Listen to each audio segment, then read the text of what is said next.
ہر ما درکار دارین، وہ تمام چیزیں جنہیں ہم نے ضروری سمجھ لیا ہے، درکار سمجھا ہوا ہے کہ یہ بھی ضروری ہے، یہ بھی ضروری ہے، یہ بھی درکار ہے، یہ بھی درکار ہے، اکثرت درکار نہیں، اس کی اکثریت جو ہے وہ درکار نہیں، ضروری نہیں۔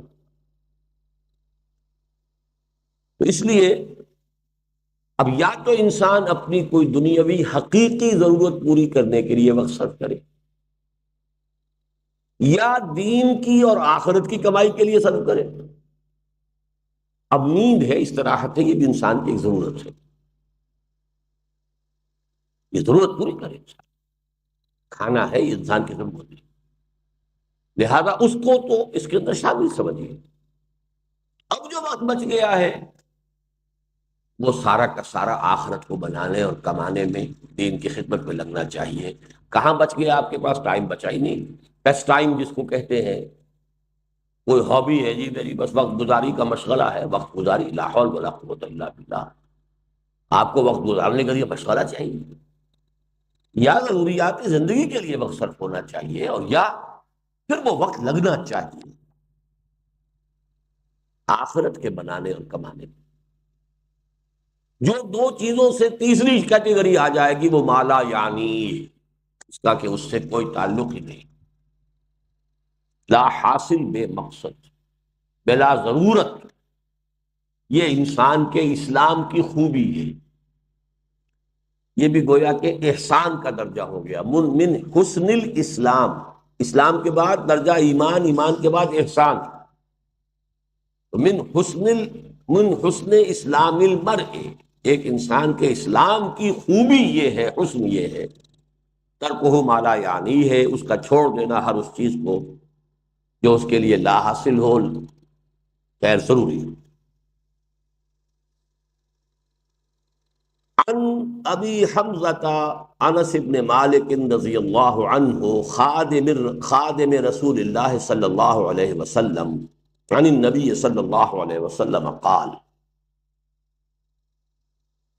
یہ جن کو ہم جانتے ہیں حضرت انس حضور کے خادم تھے، ان کی والدہ 9 برس کی عمر تھی ان کی جبکہ حضور کی خدمت میں چھوڑ گئی تھی کہ حضور یہ بچہ آپ کے پاس رہے گا، آپ کی خدمت کرے گا، آپ کی صحبت سے فیض یاب ہوگا۔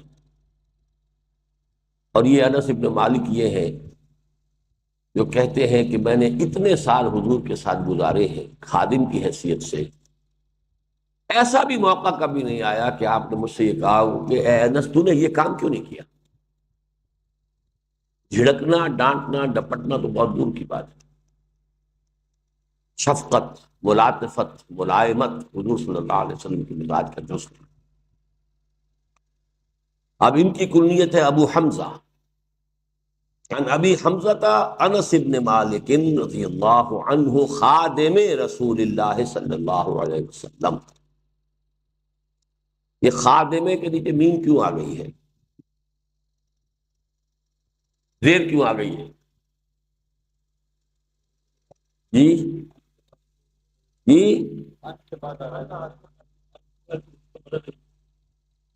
ان تو آ رہا انس سے پہلے، چلیے ٹھیک ہے، بدل کہہ لیں، صفت کہہ لیں، ٹھیک، چلیے۔ عن النبی صلی اللہ علیہ وسلم، حضور سے روایت کیا، آپ نے فرمایا لا یؤمن احدکم حتی یحب لاخیہ ما یحب لنفسہ، رواہ البخاری و مسلم۔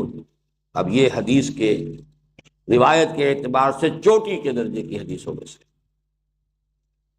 اور اس میں ذرا کیٹیگوریکل ڈینائل دیکھیے، تم میں سے کوئی شخص مومن نہیں ہو سکتا جب تک کہ اپنے بھائی کے لیے بھی وہی شے پسند نہ کرے جو اپنے لیے کرتا ہے۔ اس سے اونچی اخلاقی تعلیم کیا ہوتی؟ لیکن اس کا مفہوم عام طور پر محدود سمجھا جاتا ہے کہ آپ اچھا پہننا چاہتے ہیں تو اپنے بھائی کو بھی اچھا پہنائیں، آپ اچھا کھانا چاہتے ہیں تو اپنے بھائی کو بھی اچھا کھلائیں۔ سب بھائی بھی، ایک حقیقی بھائی ہے، ایک چچا زاد بھائی ہے، ایک بھائی جو ہے وہ دادا کی نسل سے چل کر بھائی بن گیا، یہ تو پھیلتا جائے گا، ہر انسان دوسرے انسان کا بھائی ہے۔ کم سے کم ہر مسلمان دوسرے مسلمان کا بھائی ہے، دائرہ تو پھیلتا جائے گا۔ لہذا ایک طرف تو گویا کہ لوگوں کی طرف خیر اور بر، تبرع، اس کی تلقین ہو گئی، لیکن اصلاً یہ حدیث ہم نے خاص طور پر جو کوٹ کی ہے وہ کس اعتبار سے؟ یہ دعوت دین کے لیے بنیادی موٹو ہے۔ آپ نے اگر دین کو اپنے لیے پسند کیا ہے اور آپ اپنے بھائی کو اس کی دعوت نہیں دے رہے تو آپ میں ایمان کی رمق بھی نہیں۔ آپ نے خود اپنے آپ کو جہنم سے بچنے کا تو سامان کر لیا ہے اور اپنے بھائی کو جہنم کی طرف جاتے دیکھ رہے ہیں، اور ٹک ٹک دیدم دم نہ کشیدم، ایمان کی رمق بھی نہیں۔ لا یؤمن احدکم، یہ دعوت کا سب سے بڑا موٹو ہے۔ میرے بھائی، میری اولاد، میرے رشتہ دار، میری قوم، دائرہ وسیع ہوتا جائے گا۔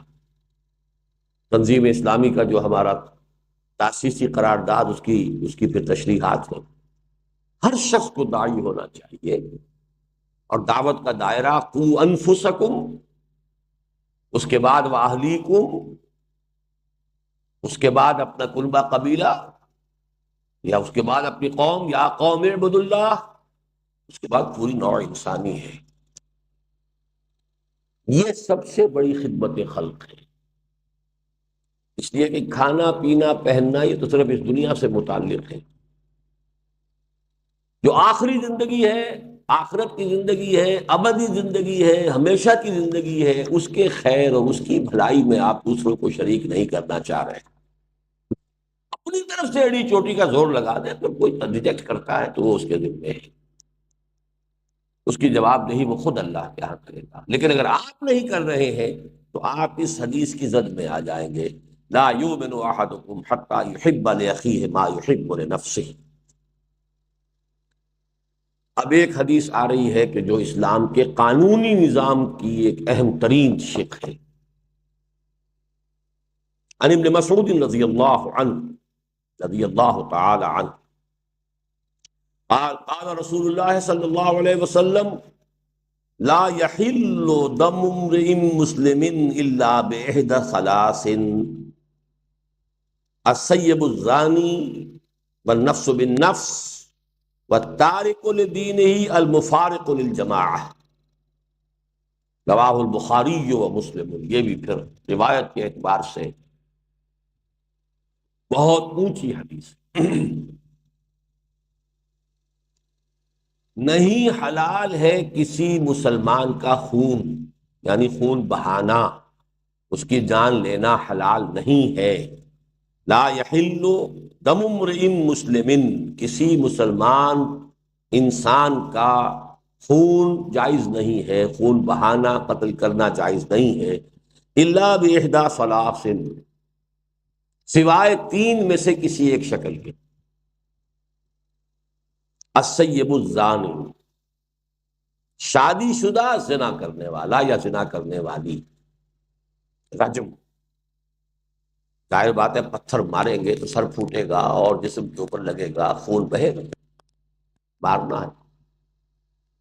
والنفس بالنفس، قتل عمد کا مجرم اگر اس کے ورثاء جو ہے مقتول کے اسے معاف نہ کریں، یا یہ کہ خون بہا لینے پر آمادہ نہ ہو، تو اس کی جان لی جائے گی، اس کا خون جو ہے جائز ہو گیا۔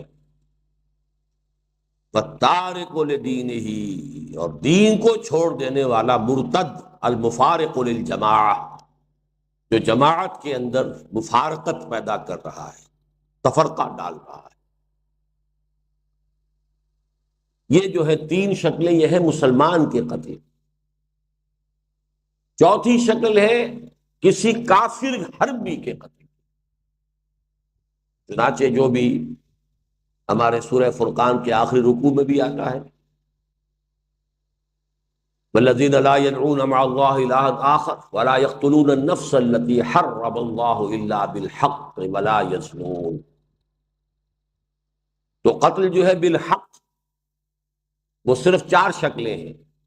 کافر بھی یہ نہیں کہ جس کافر کو جب چاہو قتل کر دو، کافر حربی ہو، جس کے ساتھ جنگ ڈکلیئرڈ ہو، حربی کافر، اور اس کے بعد مسلمان جو ہے وہ تین شکلوں میں سے ایک۔ اب بدقسمتی سے اس رجم کے بارے میں چونکہ مولانا امین حسن اصلاحی صاحب نے بھی بڑی اجماع امت سے ہٹ کر اور ان احادیث صریحہ کو رد کرتے ہوئے بات کہی ہے، میں حال ہی میں انہیں خط لکھ رہا ہوں، آپ دعا کریں اللہ تعالیٰ ان کے دل کو پھیر دے، اللہ نے انہیں عمر طویل دی ہے، میں درخواست کر رہا ہوں کہ وہ رجوع کریں اپنے اس مرنے سے پہلے پہلے، اللہ تعالیٰ انہیں اس کی توفیق دے دے۔ اللہ تعالیٰ دلوں کو بدل سکتا ہے۔ تو السیب الزانی، زانی یا زانیہ جو شادی شدہ، اگر غیر شادی شدہ ہے تو 100 کوڑے کی سزا قرآن میں آئی ہے، شادی شدہ کے رجم کی سزا قرآن میں نہیں آئی ہے، یہ حدیث اور سنت سے ہے، اور اسلامی قانون کا منبع قرآن کے ساتھ ساتھ سنت رسول بھی ہے، اور اصل میں یہ سنت رسول بھی نہیں ہے، اس سے بھی آگے بڑھ کر شریعت موسوی کا وہ قانون ہے جو منسوخ نہیں ہوا۔ شریعت موسوی اسلامی شریعت تھی، اب اس میں سے جو چیزیں منسوخ ہو گئی منسوخ ہو گئی، ورنہ جو چیزیں شریعت موسوی کی منسوخ نہیں ہوئی وہ جوں کی توں قائم ہے۔ اس لیے حضور نے جب پہلا رجم کیا ہے تو آپ نے فرمایا کہ اللہ میں نے تیری کتاب کے حکم کو زندہ کر دیا۔ وہ کتاب سے مراد تورات، قرآن میں تو ہے ہی نہیں۔ اس میں کچھ اشکالات ہیں لیکن یہ بحث کا موقع نہیں ہے، بس دعا ضرور کیجئے، آپ تہہ دل سے دعا کیجئے۔ تو آج ہی میں خط ان کو بھیجوں گا، آپ دعا کریں کہ اللہ تعالیٰ ان کو رجوع کی توفیق عطا فرما دے۔ اور نفس بالنفس، یہ تو صاف سی بات ہے۔ وَالتَّارِكُ لِدِينِهِ الْمُفَارِقُ لِلْجَمَاعَةِ، یہاں جو ہے ایک اشتباہ پیدا ہو جاتا ہے کہ آیا ہر مرتد واجب القتل ہے، یا اس کے ساتھ دوسری کوئی شرط بھی ہے، المفارق للجماعہ، جماعتی نظم کو درہم برہم کرنے والا۔ الفاظ کے اندر احتمال ہے اس بات کا کہ ہر مرتد کی سزا قتل نہیں ہے، ان الفاظ کے اندر احتمال ہے، لیکن جو مرتد بھی ہو اور جو کمر کس لے اب اپنے اس ارتداد کے جراثیم کو اور پھیلا رہا ہو اور اس کے اندر فساد پھیلا رہا ہو، اس کے حق میں حضرت علی رضی اللہ تعالی عنہ کا ایک فعل بھی ہے ہمارے پاس، کہ خوارج کے بارے میں، جن کے بارے میں کہ امت کا اجماع ہے کہ وہ اسلام سے نکل گئے تھے، مرتد ہو گئے تھے، لیکن یہ کہ حضرت علی رضی اللہ تعالی عنہ نے انہیں یہ کہا تھا آخری وقت تک کہ اگر تم لوگ فساد نہیں مچاؤ گے تو میں تمہیں کچھ نہیں۔ لیکن یہ بھی ایک بڑی فقہی بحث ہے، میں اس کی تفصیل میں جانا نہیں چاہتا اس وقت۔ مولانا اصلاحی کی رائے یہ ہے کہ ہر مرتد یہ جو ہے واجب القتل نہیں ہے، لیکن وہ مرتد کہ جو باغی بھی، وہ واجب القتل۔ اس کے لیے کچھ گنجائش میں پاتا ہوں، اگرچہ اجماع امت کے خلاف وہ بات بھی جاتی ہے، لیکن حدیث کے الفاظ میں کہنے کے لیے کسی شخص کو کوئی گنجائش نہیں۔ المفارق للجماعہ، کسی شخص نے بس ایسے ہی اپنا خاموش بیٹھا ہوا ہے، ہو سکتا ہے کچھ دنوں کے بعد رجوع ہی کر لے، عقل درستی ہو جائے، تو یہ صرف ان الفاظ کے اندر احتمال کی وجہ سے میں نے کہا ہے کہ اس معاملے میں کوئی بات اگر شخص کہتا ہے تو اس کے لیے ایک بنیاد موجود ہے۔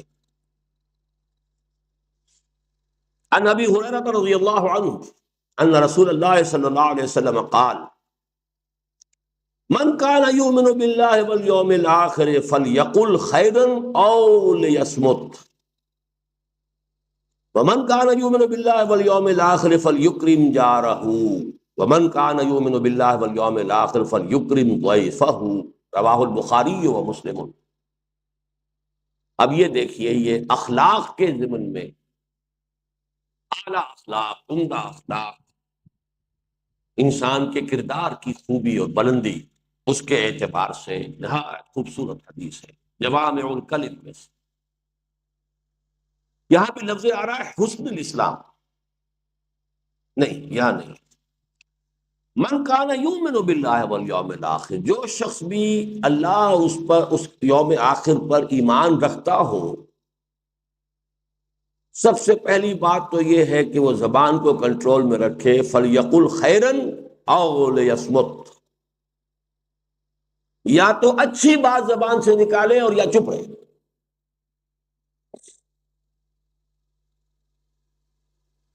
یہ ہم پڑھ چکے ہیں نا حضرت معاذ کی روایت میں، سکلت کا امو کا یا معاذ، یہ زبان کے جو حصائد السنہ ہیں یہی تو سب سے زیادہ جہنم میں لے جانے والے ہیں۔ کنٹرول۔ اسی لیے خطبہ نکاح میں جو آیات حضور پڑھتے تھے ان میں سورہ احزاب کی وہ آیت ہے، یا ایھا الذین آمنوا اتقوا اللہ وقولوا قولا سدیدا، یہاں خیر کہا، سدیدہ کہا، صاف سیدھی بات، عمدہ بات۔ زبان کا استعمال خیر میں ہونا چاہیے، شر میں نہیں ہونا چاہیے۔ اللہ کی دی ہوئی ایک امانت ہے، اللہ کی دی ہوئی ایک صلاحیت ہے، ایک بہت بڑا اللہ نے آپ کو ایک ذریعہ دیا ہے اظہار ما فی الضمیر کا، اس سے خیر وجود میں آئے۔ من کان یؤمن باللہ والیوم الآخر فلیقل خیرا او لیصمت، خاموش رہے، بولنا کو ضروری ہے۔ اسی لیے من صمت نجا، جو خاموش رہا اس کی نجات ہو جائے گی۔ مطلب یہ کہ جو کم سے کم گویا ہو وہ گویا کہ زیادہ سے زیادہ محفوظ ہے۔ زیادہ جو ہے گویائی جو ہے وہ یابا گوئی کے اوپر کی طرف بھی انسان کو لے جا سکتی ہے، بسیار گوئی جو ہے اس میں اندیشے زیادہ ہیں۔ کم گو ہونا یہ در حقیقت میچورٹی کی دلیل ہے، آدمی میچور انسان۔ ومن کان یؤمن باللہ والیوم الآخر فلیکرم جارہ، اور جو شخص بھی اللہ اور اس کے اور آخر پر ایمان رکھتا ہو۔ اب دیکھیں یہاں پر ایمان بالرسول کا ذکر نہیں ہو رہا، کیوں نہیں ہو رہا؟ ایک تو چونکہ حضور خود کہہ رہے ہیں تو بار بار اپنے اوپر ایمان کو ریپیٹ کرنا یہ بھی ایک بامروت انسان کے لیے ذرا کوفت کی چیز ہے۔ دوسری بات کیا ہے کہ یہاں موٹیوز کی گفتگو ہو رہی ہے، موٹیو دو ہی ہے، اللہ کو راضی کرنا، آخرت کی سزا سے بچنا۔ اعمال میں وہ جو آیت البر کا جو درس ہے ہمارا درس نمبر 2، نیکی کا موٹیو وہ ایمان باللہ اور ایمان بالآخرت سے متعلق ہے، نیکی کی فارم اور اس میں توازن یہ ایمان بالرسالت سے متعلق ہے۔ تو یہاں موٹیوز کی بات ہو گئی۔ ومن کان یؤمن باللہ والیوم الآخر فلیکرم جارہ، اب اس پر لازم ہے کہ وہ اپنے پڑوسی کا اکرام کرے، عزت کرے، احترام کرے، اس کی عزت نفس کو مجروح نہ کرے۔ کوئی غریب ہے تو ایسا نہ ہو کہ تمہارے عللو تللوں سے اس کا دل مجروح ہو، اس کے بچوں میں احساس محرومی پیدا ہو۔ یہی وجہ کہ فرمایا کہ اگر اپنے بچوں کے لیے پھل لے کر آؤ تو اپنے پڑوس میں ضرور بھیجو، اور اگر اتنے ہی کم لا سکتے ہو کہ نہیں بھیج سکتے تو کم سے کم چھلکے دروازے کے باہر مت پھینکو۔ کہ پڑوسی کا بچہ نکلے گا باہر اور اسے معلوم ہو کہ اس گھر میں آج آم کھائے گے، اب وہ احساس جو ہے محرومی کا اس میں شدت سے پیدا ہو، جا کر کہیں دور پھینکاؤ۔ اس درجے باریک بینی کے ساتھ جو ہے یہ اخلاق حسنہ کی تلقین محمد رسول اللہ صلی اللہ علیہ وسلم۔ ومن کان یؤمن باللہ والیوم الآخر فلیکرم ضیفہ، اور جو کوئی بھی ایمان رکھتا ہو اللہ پر اور یوم آخر پر، اس کے لیے لازم ہے کہ اپنے مہمان کی عزت کرے، اس کا اعزاز کرے، اس کا اکرام کرے۔ یہ جو مہمان نوازی ہے اصل میں یہ بھی حسن الاخلاق میں سے ہے، اور واقعہ یہ ہے کہ جب تک تمدن فاسد نہیں ہو جاتا، چاہے کوئی معاشرہ کافرانہ ہو، لیکن ابتدائی شکل میں جب بھی معاشرہ ہوتا ہے نیسنٹ، جبکہ ابھی پولیوشن نہیں ہوئی ہوتی، اور یہ بڑے بڑے شہر جو ہیں ان میں آ کر یہ چیز ختم ہو جاتی ہے، بڑے بڑے شہروں میں مہمان مصیبت نظر آنے لگتا، اس کی وجوہات ہیں۔ دیہات میں کوئی کبھی جائے گا شاذ، اور شہر میں تو لوگ آتے رہتے ہیں، اپنا یہ کام ہے، اپنا وہ کام ہے، آئے اپنے کام سے آپ کے یہاں تشریف لے آئے ہیں۔ اب آپ روزانہ جو ہے وہ لوگوں کی ضیافت کر کر کر کے تو آپ کا تو بیڑا غرق ہو جائے گا، ٹائم ختم ہوتا ہے، آپ کے خرچ ہوتا ہے۔ اسی لیے حضور کی ایک حدیث میرے ذہن میں اس کا مطلب نہیں ہے کہ آپ نے بڑے شہر بنانے سے روکا، شاید 5 لاکھ کی غالباً آبادی آپ نے کسی حدیث میں ہے معین کی ہے، اس کے بعد شہر اور بسایا جائے، اس سے آگے شہر نہیں ہونا چاہیے۔ اور اس پر عمل کیا جرمنز نے، انہوں نے اس طرح پھیلایا ہے اپنے ملک کے اندر انڈسٹری کو، کہیں کنسنٹریشن، ایک جگہ پر ایک انڈسٹری ہے، وہیں پر ایک شہر ہے، وہیں پر ان کے ساری سیوک جو ایمینٹیز ہیں وہ فراہم کر دی گئی ہیں، وہیں مارکیٹ ہے، وہیں سب کچھ ہے، وہ ایک ایک یونٹ بن گیا۔ اب 10 میل چلے جائیے، اس کے بعد پھر اور آ جائے گا، پھر 10 میل چلے جائیے۔ یہ نہیں کہ کلسٹر آف انڈسٹریز ہے، اور وہاں پر پھر جو حالات ہوتے ہیں اور پھر جو گندگیاں پیدا ہوتی ہیں، کوئی پڑوسی دوسرے پڑوسی کا نہ پرسان حال ہے نہ جاننے والا ہے۔ 1 1 کروڑ کا شہر ہو، آپ دیوار بیچ کے پڑوسی سے سال ہر سال تک کبھی الیگ سلیگ بھی نہیں ہوتی، نام ہی معلوم نہیں ہوتی۔ تو یہ در حقیقت حضارت جس کو کہتے ہیں، اور مدنیت مدینہ شہر سے ہے، یہ شہری زندگی کی لعنتوں میں سے ایک لعنت ہے۔ جب تک وہ دیہاتی فطری زندگی ہوتی ہے تو مہمان نوازی یہ انسان کے فطرت کا ایک وصف ہے۔ آدمی جو ہے خود روکھی روٹی کھا لے گا، مہمان کو چپڑی ہوئی دے گا، پراٹھا دے گا، خود کسی وقت فاقہ کر لے گا، مہمان کو دے گا۔ فَلْيُكْرِمْ ضَيْفَهُ، سے چاہیے کہ اپنے ضیف کا وہ ہے وہ اکرام کرے۔ عن ابی ہریرہ رضی اللہ عنہ ان رجلا قال للنبي صلی اللہ علیہ وسلم اوصنی، قال لا تغضب، فردد مرارا قال لا تغضب، رواہ البخاری رحمہ اللہ۔ صحیح بخاری کی روایت ہے حضرت ابو ہریرہ سے رضی اللہ تعالی عنہ کہ ایک شخص نے حضور سے درخواست کی کہ حضور مجھے کوئی وصیت فرمائیے، نصیحت فرمائیے، مجھے کوئی بات فرمائیے ایسی جسے میں پلے باندھ دوں۔ فرمایا لا تغضب، دیکھو غصہ مت کیا کرو۔ انہوں نے فرمایا پھر کچھ اور، پھر ارشاد فرمائیے کچھ اور، لا تغضب۔ بار بار اس نے یہ کہا، حضور یہ فرماتے رہے لا تغضب۔ اس قسم کی احادیث کے بارے میں ایک بات نوٹ کر لیجیے، میری کنٹریبیوشن یہی ہے کہ میں ان احادیث کے ضمن میں جو فہم حدیث کے چند بنیادی چیزیں ہیں ان کو میں مختلف حوالوں سے مختلف احادیث کے ضمن میں آپ کے سامنے لا رہا ہوں، اور ان کے نہ ہونے کی وجہ سے بڑے اشکالات پیدا ہوتے ہیں۔ دیکھیے، ایک ہوتی ہیں جنرلائزڈ قسم کی باتیں، عموم کے ساتھ سب لوگوں کے لیے وہ مفید ہوں، سب لوگوں پر اپلیکیبل ہوں۔ ایک ہوتی ہے پی پی کالز، یا یہ کہ پرٹیکولر پرسن پریسکرپشن۔ اب ایک شخص جو ہے وہ ملیریا کا مریض ہے تو اسے ملیریا کی دوا دی جائے گی نا، ایک ٹائیفائڈ کا مریض ہے تو ٹائیفائڈ کی دوا دی جائے گی۔ حفظان صحت کے اصول بیان کیے جائیں گے، سب کے لیے بیان کیے جائیں گے۔ دیکھو یہ پانی صاف پیا کرو، ہوا صاف رکھا کرو، مچھروں سے اپنے آپ کو بچاؤ، یہ آپ حفظان صحت کے اصول سب کے لیے بیان کیے جائیں گے۔ لیکن جب پرٹیکولر پرسن سامنے آ جاتا ہے تو خاص اس کے مزاج سے واقف ہو کر بات کہنا، یہ در حقیقت اس نوع کی حدیثوں میں سے۔ ویسے تو یہ کہ اس کا عموم کا پہلو بھی ہے، انسان مغضوب الغضب نہیں ہونا چاہیے، فوراً غصے میں آ جائے، مشتعل ہو جائے، یہ بھی ایک نفاق کی علامت ہے۔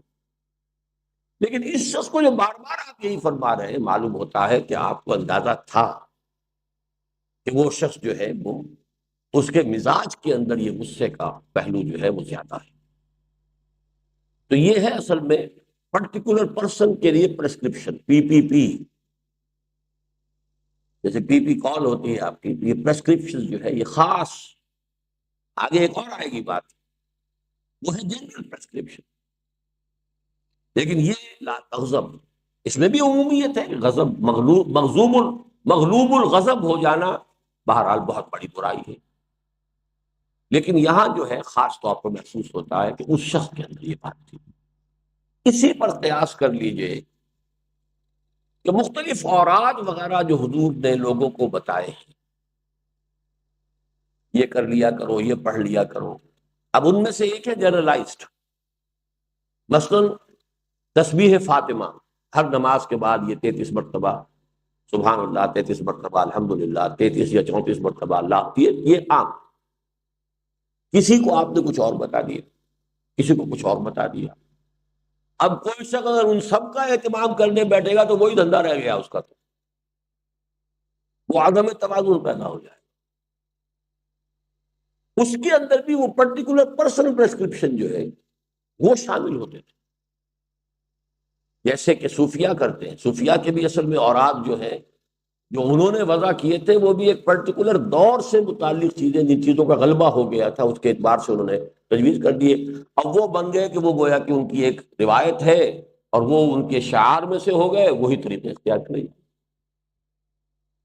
تو مستقل چیزیں تو صرف جنرلائز جو اوراد یا اذکار حضور سے ہیں، جو بھی مختلف اعمال ہیں زندگی کے کرتے ہوئے، شیشہ دیکھو تو یہ دعا، بیت الخلاء میں داخل ہو تو یہ دعا، باہر نکلو یہ جنرلائزڈ ہے، اور یہ وہ چیزیں ہیں جس میں وقت لگتا ہی نہیں، تو آدمی کام وہی کرتا ہے اور دماغ کہیں جو ہے وہ شیطان کے پاس گروی رکھا ہوا ہے، یا یہ کہ آپ نے اس وقت اللہ کو یاد کر لیا اور وہ ذکر کیا حضور کے الفاظ کے ذریعے سے، تو دو نسبتیں حاصل ہو گئی کہ اللہ سے بھی نسبت ہو گئی کہ اللہ کو یاد کیا، اور چونکہ ان الفاظ سے یاد کیا جن سے حضور یاد فرماتے تھے، تو نسبت جو ہے رسول کے ساتھ بھی حاصل ہو گئی۔ ورنہ دماغ خالی رہے گا، کام تو کریں گے نا، آخر بیت الخلاء میں تو جانا ہی ہے، نکلنا ہی ہے، بازار میں جانا ہی ہے، واپس آنا ہی ہے، گھر سے نکلنا ہی ہے، گھر سے داخل ہونا ہی ہے، لیکن ایسے کپڑے بدلے ہیں، شیشہ دیکھا ہے، تو ان ساری چیزوں کے اندر، اور آج یہ جنرلائزڈ، یہ ہر شخص کر سکتا ہے، لیکن ایک یہ کہ اس طرح پڑھ لیا کرو، یوں کر لیا کرو، اس کے اندر دیکھنا چاہیے کہ اس میں کوئی پرٹیکولر پرسنل پریسکرپشن کے پہلو ہو سکتے ہیں۔ اس پہلو سے یہاں پر اس حدیث کے اندر اس اصول کو سمجھتے ہیں۔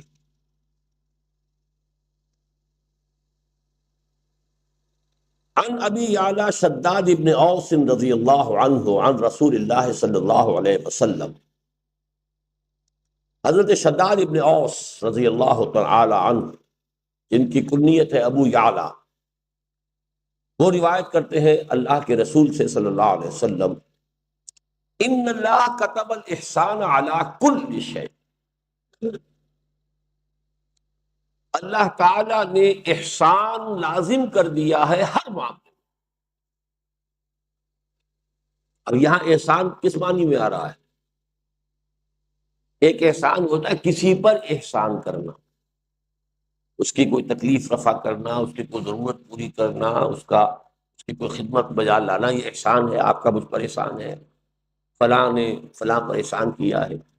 ایک احسان خود اپنی جگہ پر حسن سے بنا ہے، جو کام کرو خوبصورتی سے کرو،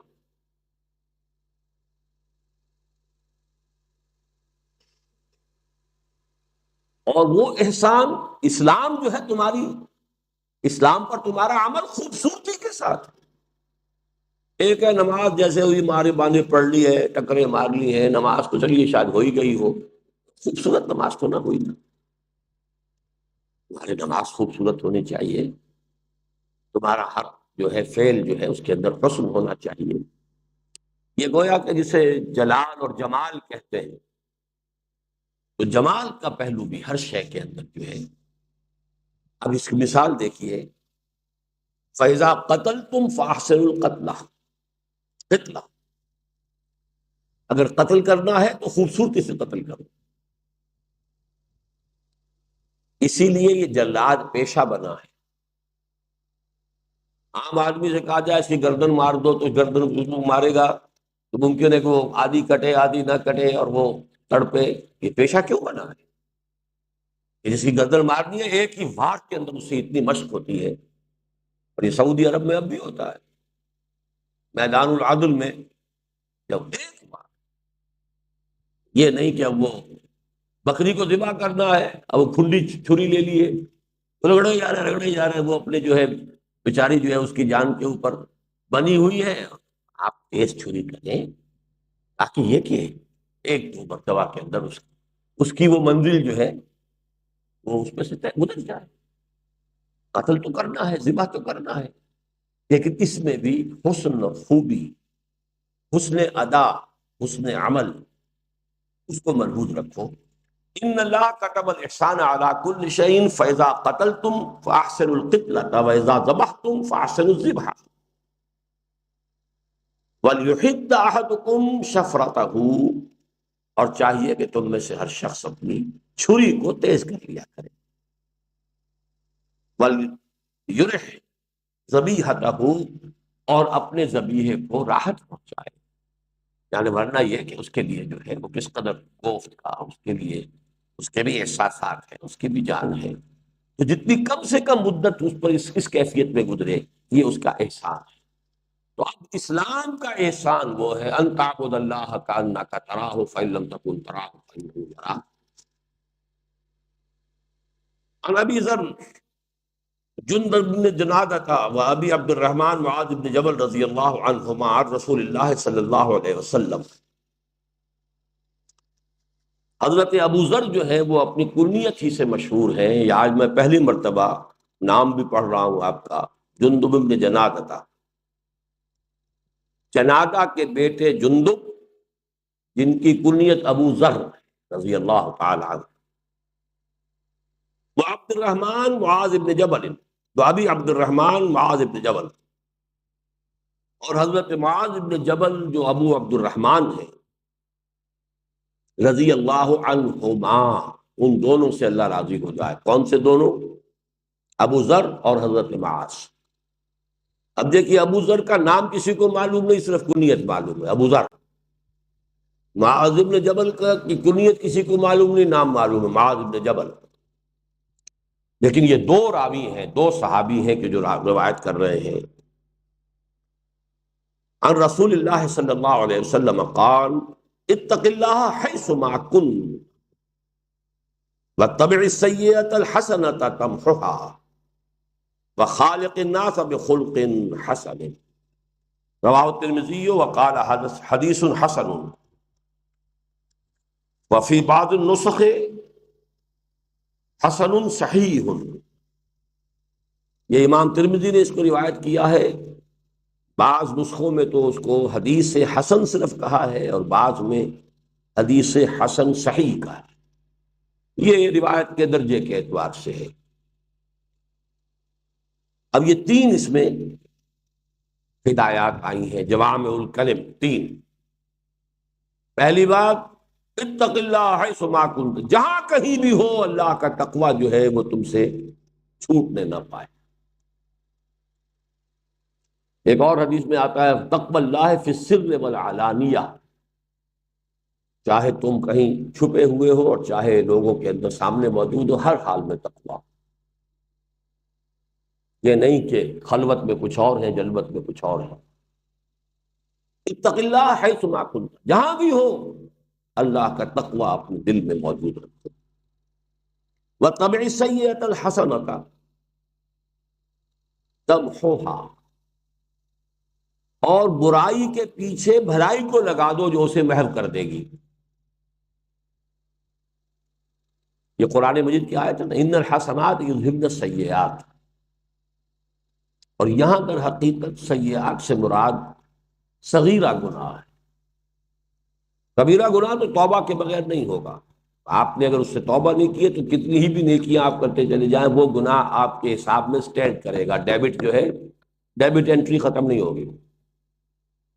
لیکن چھوٹے چھوٹے گناہ صغائر ہوتے رہتے ہیں انسان سے، کبھی بے ارادہ ہو جاتے ہیں، کبھی بس نسیان میں ہو گئے، کچھ اور ہو گیا، چھوٹی بات ہو گئی۔ لیکن یہ کہ ایسے سیئات کو اگر اس کے پیچھے نیکی لگا دو گے تو وہ اس کو محو کر دے گی۔ ان الحسنات یذہبن السیئات، بس اس میں جو نقطے کی بات نوٹ کرنے کی یہ کہ کبائر میں نہیں ہے، یہ صغائر کی بات۔ جو حدیث میں آتا ہے انسان جب وضو کرتا ہے، کلی کرتا ہے، تو زبان کے اور منہ کے گناہ دھل جاتے ہیں، آنکھوں میں پانی ڈالتا ہے آنکھ کا گناہ دھل جاتا ہے، ہاتھ دھوتا ہے تو ہاتھ کا گناہ دھل جاتا ہے. تو یہ در حقیقت وہی صغائر جو انسان سے سرزد ہوتے رہتے ہیں، یہ ان کا ازالہ ہوتا ہے.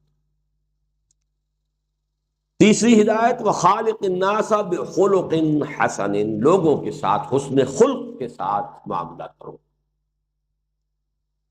ان کے ساتھ رہو، معاشرت تمہاری جو ہے عمدہ اخلاق کے ساتھ ہو، اچھے برتاؤ کے ساتھ ہو، نیک رویے کے ساتھ ہو. اللہ تعالی ہم اس کی توفیق عطا فرمائے. اس حدیث کو میں چھوڑ رہا ہوں، تاسع عشر، یہ ہے وہ جو کہ تصوف کی حدیثوں میں سے ہے. اب آئیے الحدیث العشرون، عن ابی مسعود عقبۃ بن عمرو الانصاری البدری رضی اللہ عنہ. اب یہ ابو مسعود، ایک ہے ابن مسعود، عبداللہ ابن مسعود، وہ تو ہے مہاجر کبار صحابہ میں سے ہیں، انہی کے شاگرد ہیں کئی واسطوں سے امام ابو حنیفہ. وہ جو ہے عبداللہ ابن مسعود. یہ ابو مسعود ہے انصار میں سے، جن کا نام ہے عقبہ ابن عمرو. یہ جب واو آگے لگا ہوتا ہے واو پڑھا نہیں جاتا، امرو نہیں ہے یہ، عمرو. اور واو نہ ہو تو عمر، یہ لفظ ذہن میں رکھیے، عمر ابن الخطاب، عمرو ابن العاص. عمرو ابن العاص کے درمیان میں واو ہوتا ہے لیکن واو پڑھا نہیں جاتا. عمرو ابن العاص، عمر ابن الخطاب، وہ عمر ہے یہ عمرو ہے. تو ان کا نام بھی عمرو ہے الانصاری، عقبہ ابن عمرو الانصاری، جن کی کنیت ابو مسعود ہے رضی اللہ عنہ. قال قال رسول اللہ صلی اللہ علیہ وسلم، ان مما ادرک الناس من کلام النبوۃ الاولی اذا لم تستحی فاصنع بما شئت فاصنع ما شئت، رواہ البخاری، بخاری کی روایت. حضور نے فرمایا کہ سابقہ انبیاء کی تعلیمات میں سے جو چیز لوگوں نے پائی ہے، یعنی چونکہ بہت سی تعلیمات جو ہیں وہ تو گم ہو گئیں، محفوظ نہیں رہیں.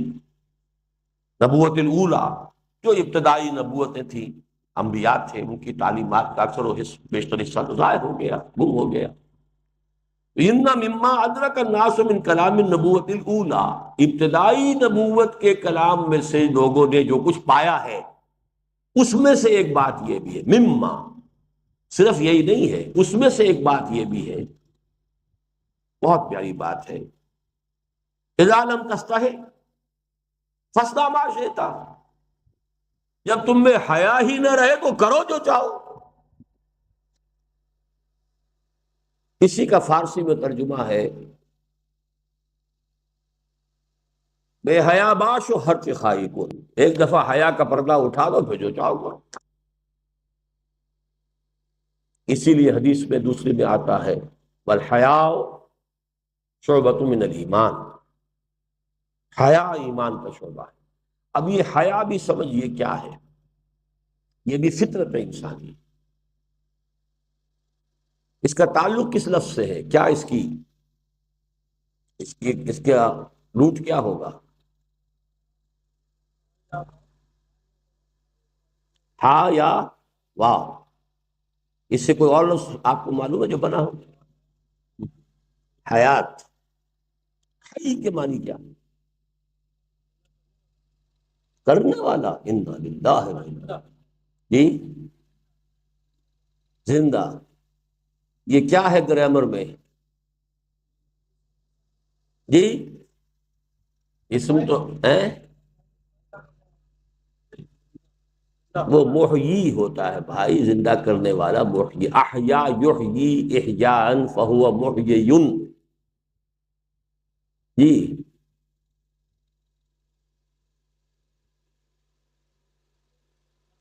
امتحان لیتے رہنا چاہیے. ہیں؟ صفت مشبہ ہے. حی فعیل، حی فعیل، جمیل، کریم، نصیر، بشیر، قدیر، حی، جو کہ آگے کیا آ گیا ہے؟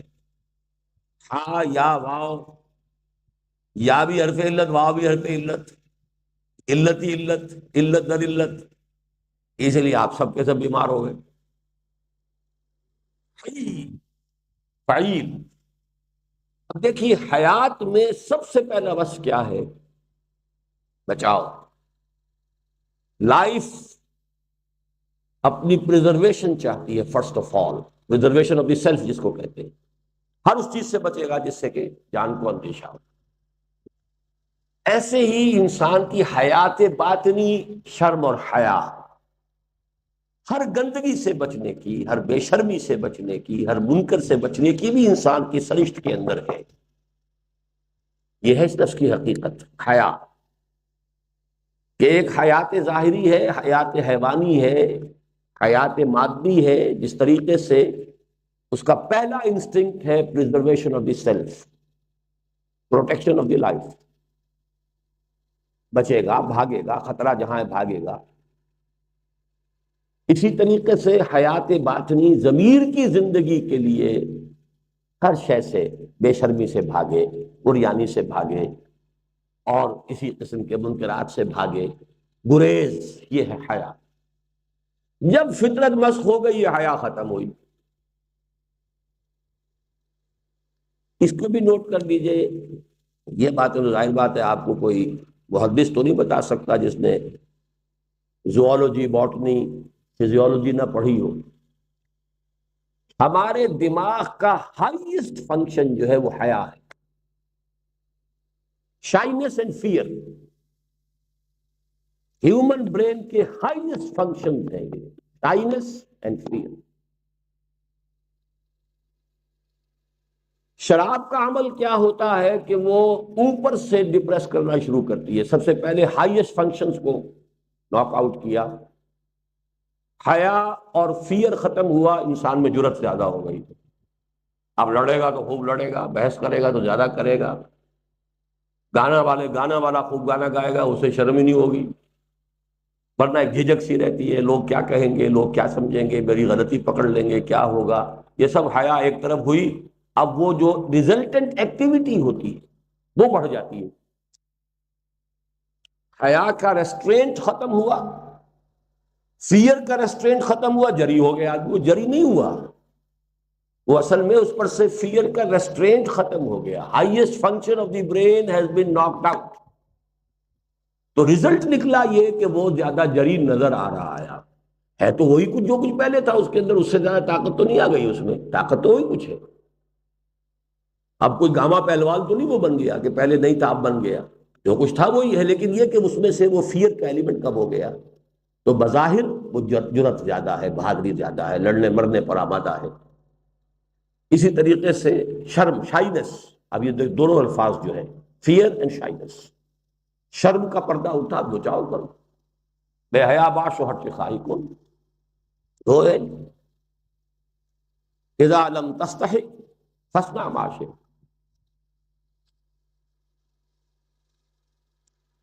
اب دیکھیے یہ جنرلائزڈ پرسکرپشن کی بات آ رہی ہے۔ ان ابی عمرو وقیل ابی عمرتا، سفیان ابن عبداللہ رضی اللہ تعالی عنہ۔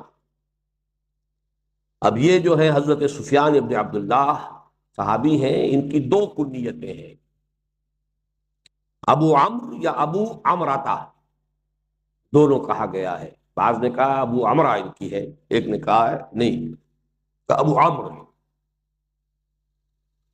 قال قلت، وہ یہ فرماتے ہیں کہ میں نے عرض کیا حضور سے صلی اللہ علیہ وسلم، یا رسول اللہ قل لی فی الاسلام قولا لا اسأل عنہ احدا غیرک، اے اللہ کے رسول مجھے تو اسلام کی کوئی ایسی بات آپ بتا دیجئے کہ پھر مجھے کسی اور سے کچھ پوچھنے کی ضرورت نہیں۔ اب یہ وہ جوامع الکلم میں سے سمجھیے کہ جنرلائز پریسکرپشن میں سے، عظیم ترین پریسکرپشن میں سے ہے، قال قل آمنت باللہ ثم استقم، آپ نے فرمایا کہو میں ایمان لایا اللہ پر، اور پھر جم جاؤ۔ یہ جم جانے ہی میں استقامت میں کہا کرتا ہوں قیامت مضمر ہے. اللہ کو تم نے مان لیا تو اب اللہ کی اطاعت کرو، یہ استقامت ظاہری ہے. اللہ کی رضا پر راضی رہو، یہ استقامت باطنی ہے. اللہ پر توکل کرو، یہ استقامت باطنی ہے. تو سارے ایمان کے ثمرات جم جاؤ اس پر. اس کے برعکس لفظ وہ ہے جو انگریزی میں ویورنگ مائنڈ، ادھر ادھر، کبھی نیکی کی طرف، کبھی ادھر، کبھی اللہ کی طرف، کبھی دنیا کی طرف. ایمان مجھے روکے ہے تو کھینچے ہے مجھے کفر. کعبہ میرے پیچھے ہے، کلیسا میرے آگے.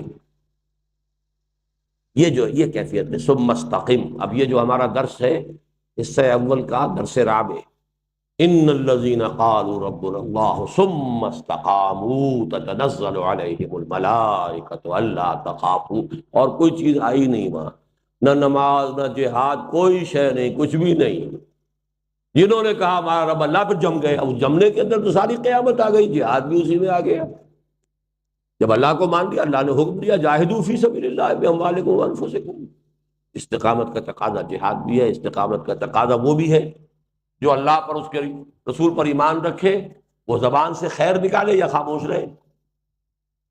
جو اللہ اور اس کے رسول، اس آخرت پر ایمان رکھتا ہو، اپنے پڑوسی کا اکرام کرے. جو اللہ اور آخرت پر ایمان رکھتا ہو، اپنے مہمان کی ضیافت کرے.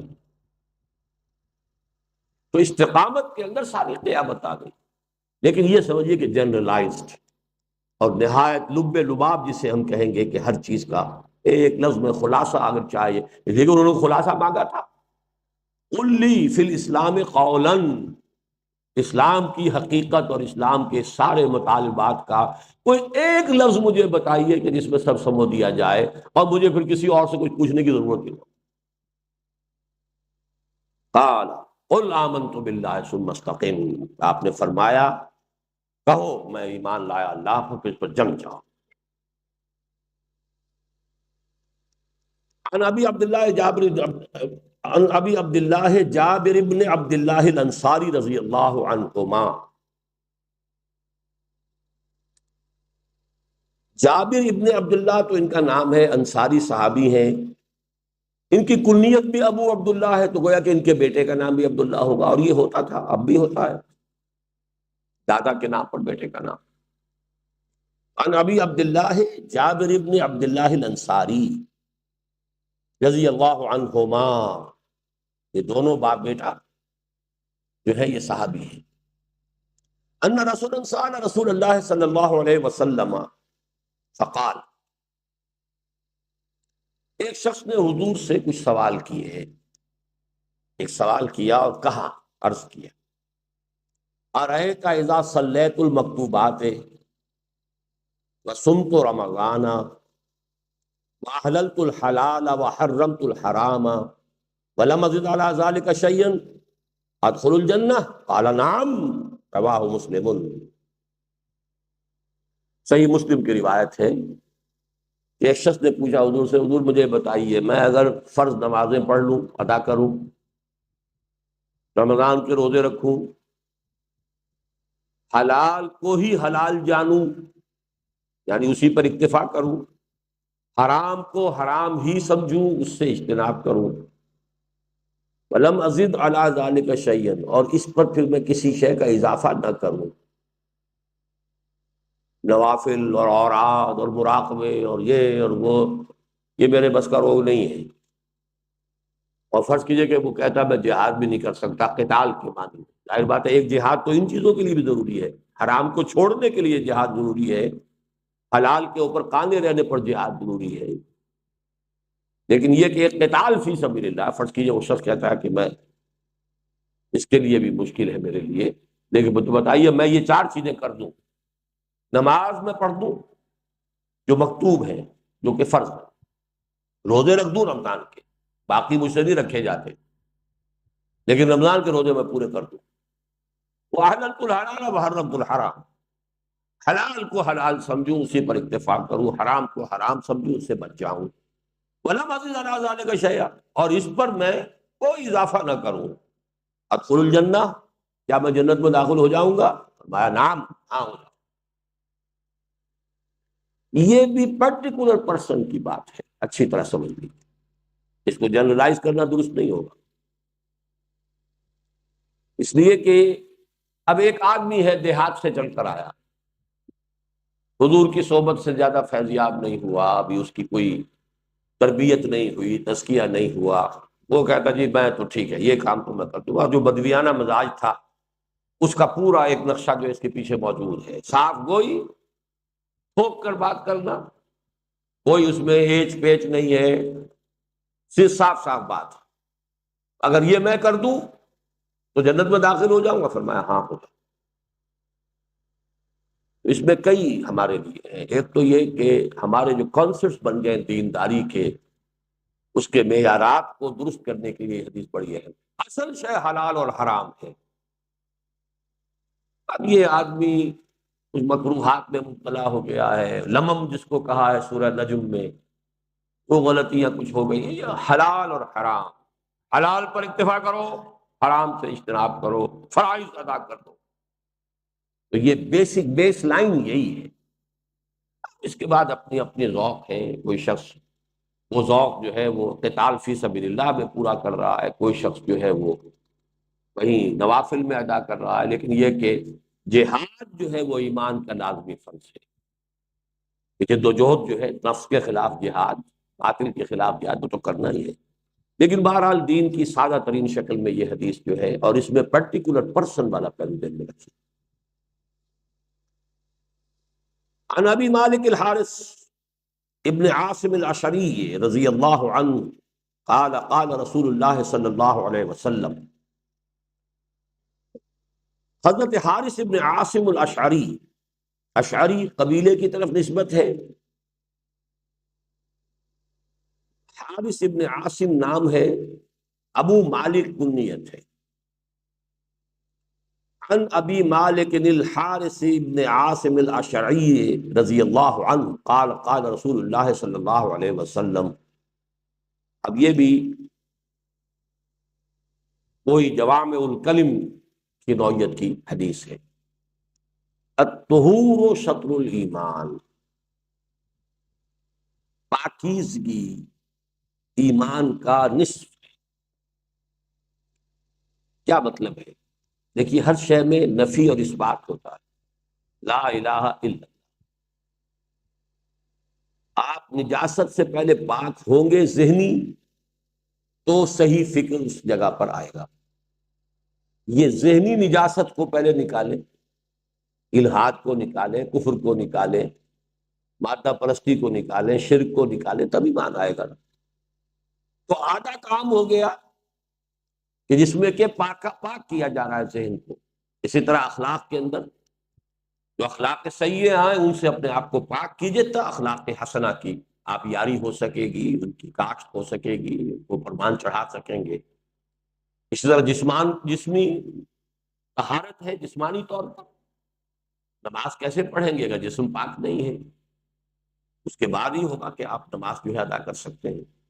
تو الطہور و شطر، اسی طریقے سے کھانا پاک نہیں ہے تو آپ کی دعا قبول نہیں ہو رہی ہے۔ یہ جو ایک نیگیٹو اور سلبی پہلو ہے، اس کو فرمایا یہ نصف ہے، الطہور و شطر الایمان، والحمدللہ تملأ المیزان، اور الحمدللہ میزان کو پر کر دیتی ہے۔ اس میں الفاظ آتے ہیں التسبیح نصف المیزان والحمدللہ تملأہ، یہ تو مسبحات کے شروع میں اکثر یہ حدیث بیان کرتا ہوں۔ تسبیح نصف میزان ہے اور الحمدللہ اس کو بھر دیتی ہے۔ وہ وہی بات ہے کہ ذات باری کی تنزیہ، تسبیح، تقدیس، ہر ایسے تصور سے پاک کر دینا جو اس کے شایہ نشان نہیں ہے، عیب سے، کمی سے، کوتاہی سے، عجز سے، ہر چیز سے، وراء الورا، وراء الورا، پاک منزہ، یہ گویا کہ یہ تسبیح ہے۔ یہ ایک حصہ ہو گیا۔ اب تحمید ہے، تمام اوصاف حمیدہ اس کے اندر ہے، تمام اعلیٰ اوصاف اس میں ہے، بتمام و کمال ہے۔ تو ذات باری تعالیٰ اور معرفت خداوندی کے بھی دو حصے، سبحان اللہ و بحمدہ، سبحان اللہ اور اپنے حمد کے ساتھ۔ یہاں محسوس ہوتا ہے کہ وہ ٹکڑا کہیں حذف ہو گیا ہے راوی سے، اس لیے کہ تملؤ تو آ گیا، لیکن جیسے وہاں کا طہور و شطر الایمان، وہ جو ایک نیگیٹو ایسپیکٹ تھا وہ یہاں پر آنا چاہیے۔ سبحان اللہ یا التسبیح نصف المیزان والحمد للہ تملؤہ، ایک حدیث کی روایت کے الفاظ یہی ہے جو میں اب آپ کو سنا رہا ہوں، لیکن بہرحال یہاں صرف دوسرا ٹکڑا آیا ہے، الحمد للہ تملأ المیزان وسبحان اللہ والحمد للہ تملأان، اور یہ سبحان اللہ اور الحمدللہ تو دونوں مل کر بھر دیتے ہیں۔ یہاں وہ مفہوم ادا ہو گیا جو میں نے عرض کیا کہ آدھا پورا ہو گیا اس سے کہ سبحان اللہ، اللہ پاک ہے ہر نقص سے، ہر عیب سے، ہر ضعف سے، ہر عجز سے، ہر کوتاہی سے پاک۔ اب آپ نے الحمدللہ جو رب العالمین ہے، جو ہر شے پر قادر ہے، جو ہر چیز کا جاننے والا ہے، الحی ہے، القیوم ہے، یہ حمد ہے۔ وہ سبحان اللہ والحمد للہ تملان، اور تملأ ما بین السماء والارض، یا بھر دیتا ہے یہ کلمہ آسمان اور زمین کے درمیان کل فضا کو، یعنی کل معرفت خداوندی ان دو کلمات کے اندر ہے، سبحان اللہ الحمد۔ ایک میں تنزیہ ہے، تقدیس ہے، نیگیٹو ہے، ایک میں پازیٹو ہے، اس کی تحمید ہے، ثنا ہے، اس کے صفات کمال کا اقرار و اعتراف ہے، ان دونوں سے میزان پوری ہو جاتی ہے۔ بس صلاۃ نور، اور نماز نور ہے، بس صدقۃ برہان، اور صدقہ اور خیرات جو ہے یہ برہان ہے، دلیل ہے۔ کس چیز کی دلیل ہے؟ صدقہ انسان کے صدق ایمان کی دلیل۔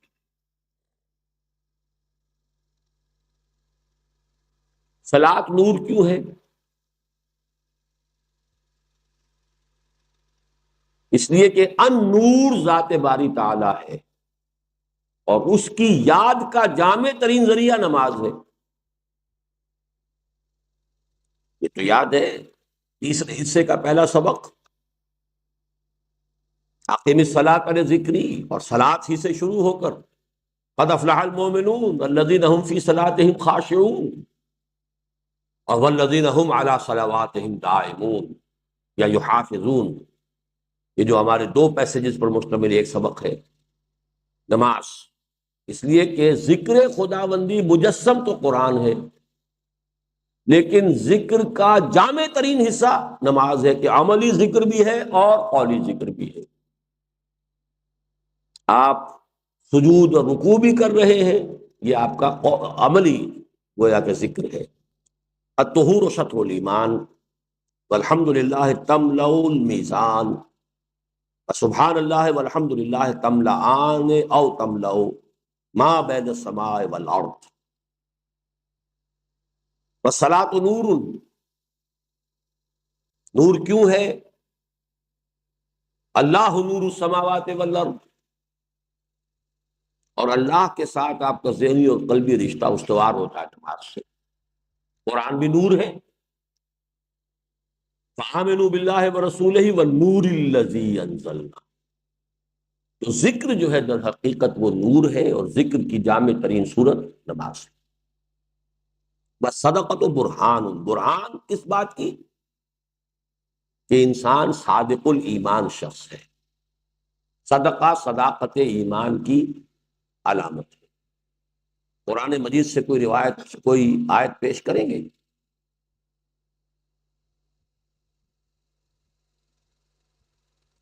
درس دوم کیا ہے؟ لَيْسَ الْبِرَّ أَن تُوَلُّوا وُجُوهَكُمْ قِبَلَ الْمَشْرِقِ وَالْمَغْرِبِ وَلَٰكِنَّ الْبِرَّ مَنْ آمَنَ بِاللَّهِ وَالْيَوْمِ الْآخِرِ وَالْمَلَائِكَةِ وَالْكِتَابِ وَالنَّبِيِّينَ وَآتَى الْمَالَ عَلَىٰ حُبِّهِ ذَوِي الْقُرْبَىٰ وَالْيَتَامَىٰ وَالْمَسَاكِينَ وَابْنَ السَّبِيلِ وَالسَّائِلِينَ وَفِي الرِّقَابِ، اور آخری الفاظ کیا ہیں؟ اولئک هم الصادقون، یہ لوگ سچے۔ تو ایک تو سچائی باطنی ہے کہ ایمان ہو، لیکن اس کا ظہور جو ہے وہ عمل میں ہوگا، تو سب سے پہلا جو ہے عمل وہ صدقہ ہے۔ وَالصَّبْرُ ضِیاءٌ، صبر ضیاء ہے، چمک ہے۔ اس کی کیا توجیہ ہوگی؟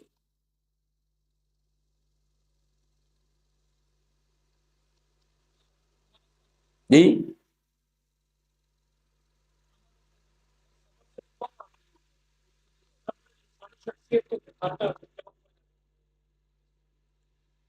صحیح آپ کہہ رہے ہیں، اور اسی لیے روزہ بھی صبر ہے۔ روح کو نکھارنے اور جلا دینے والی چیز صبر ہے۔ معنوی شخصیت کو جلا دینے والی اور نکھارنے والی شے صبر۔ والقرآن حجت لک او علیک،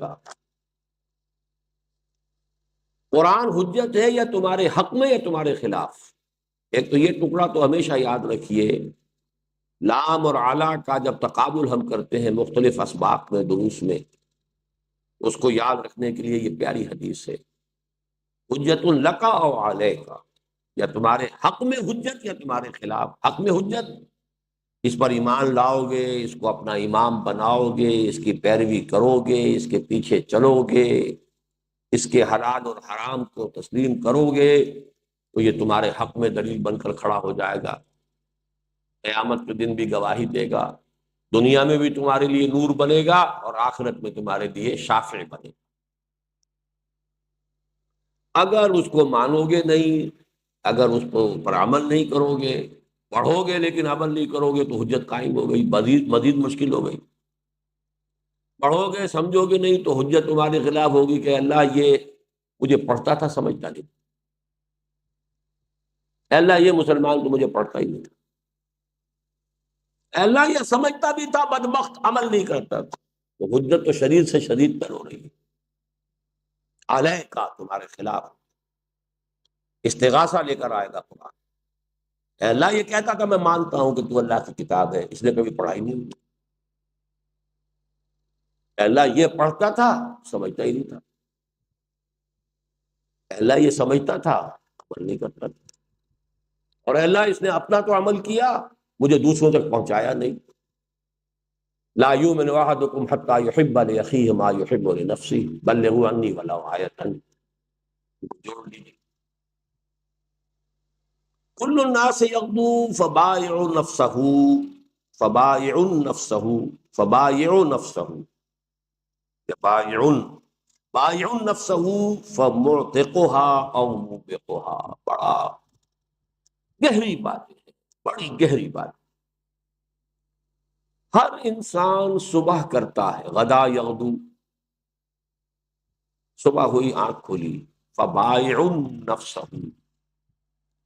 وہ اپنے نفس کو بیچتا ہے، جان بیچتا ہے، یا جسمانی قوت بیچ رہا ہے، کسی چلا رہا ہے، شام کو 30 روپے 40 روپے 50 روپے ملیں گے، اینٹیں ڈھو رہا ہے 50 60 روپے ملیں گے، اینٹوں کی چنائی کر رہا ہے 100 150 روپیہ ملے گا، دکان پر بیٹھا ہے کچھ ملے گا، گاہکوں کی وہ جو ہے تلخ باتیں بھی سن رہا ہے، صبر کر رہا ہے، چلو کہہ جائے کچھ 2 4 پیسے دے کے ہی جائے گا، بیچ رہا ہے نا، عزت نفس کو بھی بیچ رہا ہے، افسر کی غلط بات بھی سن رہا ہے، چپ ہو رہا ہے، اپنی عزت نفس بیچ رہا ہے۔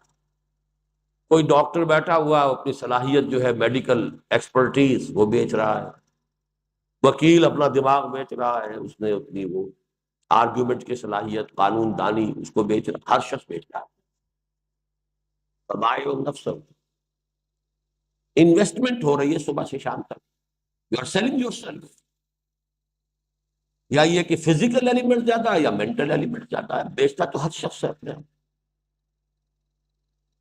اس اعتبار سے تو ہو گیا تساوی کا معاملہ، برابری کا معاملہ۔ تساوی کون سا باب ہوا؟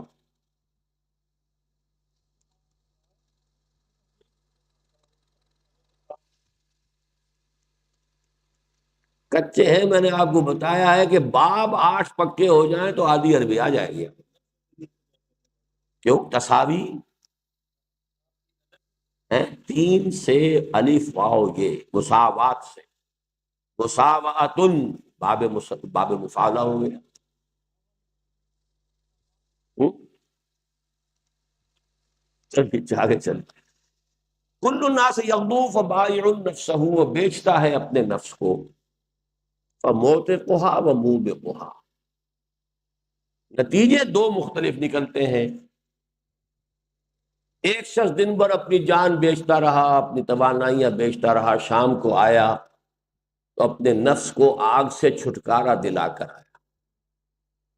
کوئی حرام کام نہیں کیا، کوئی جھوٹ نہیں بولا، کوئی وعدہ خلافی نہیں کی، کوئی خیانت نہیں کی.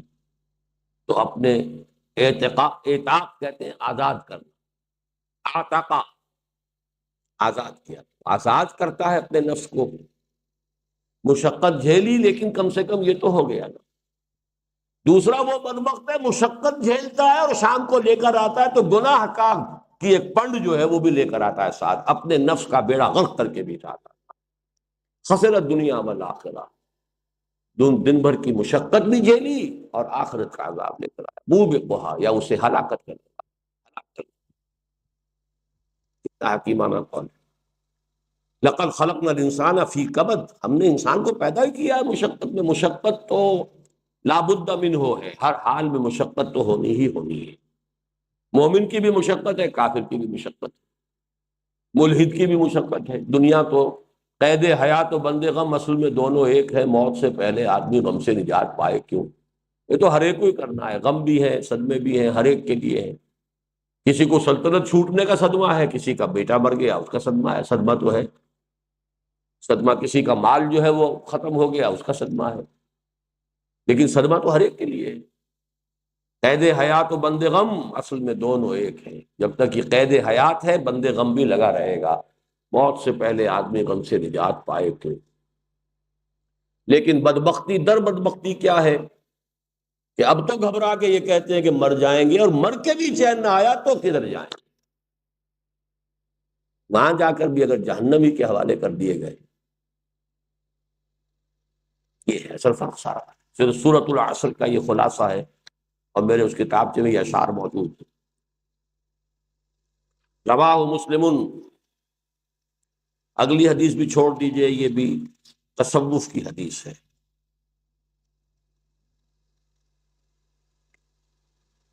اب آئیے 25ویں حدیث. عن ابی ذر رضی اللہ عنہ ایضا. حضرت ابو ذر رضی اللہ تعالی عنہ سے یہ بھی حدیث بھی جوامع الکلم میں سے ہے.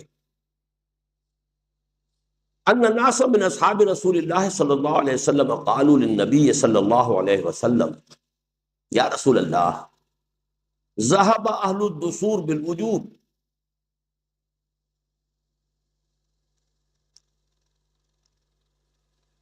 حضور کے صحابہ میں سے کچھ لوگوں نے حضور سے عرض کیا. اب یہاں نا سارا ایک شخص نہیں ہے، اس کو ذہن میں رکھیے.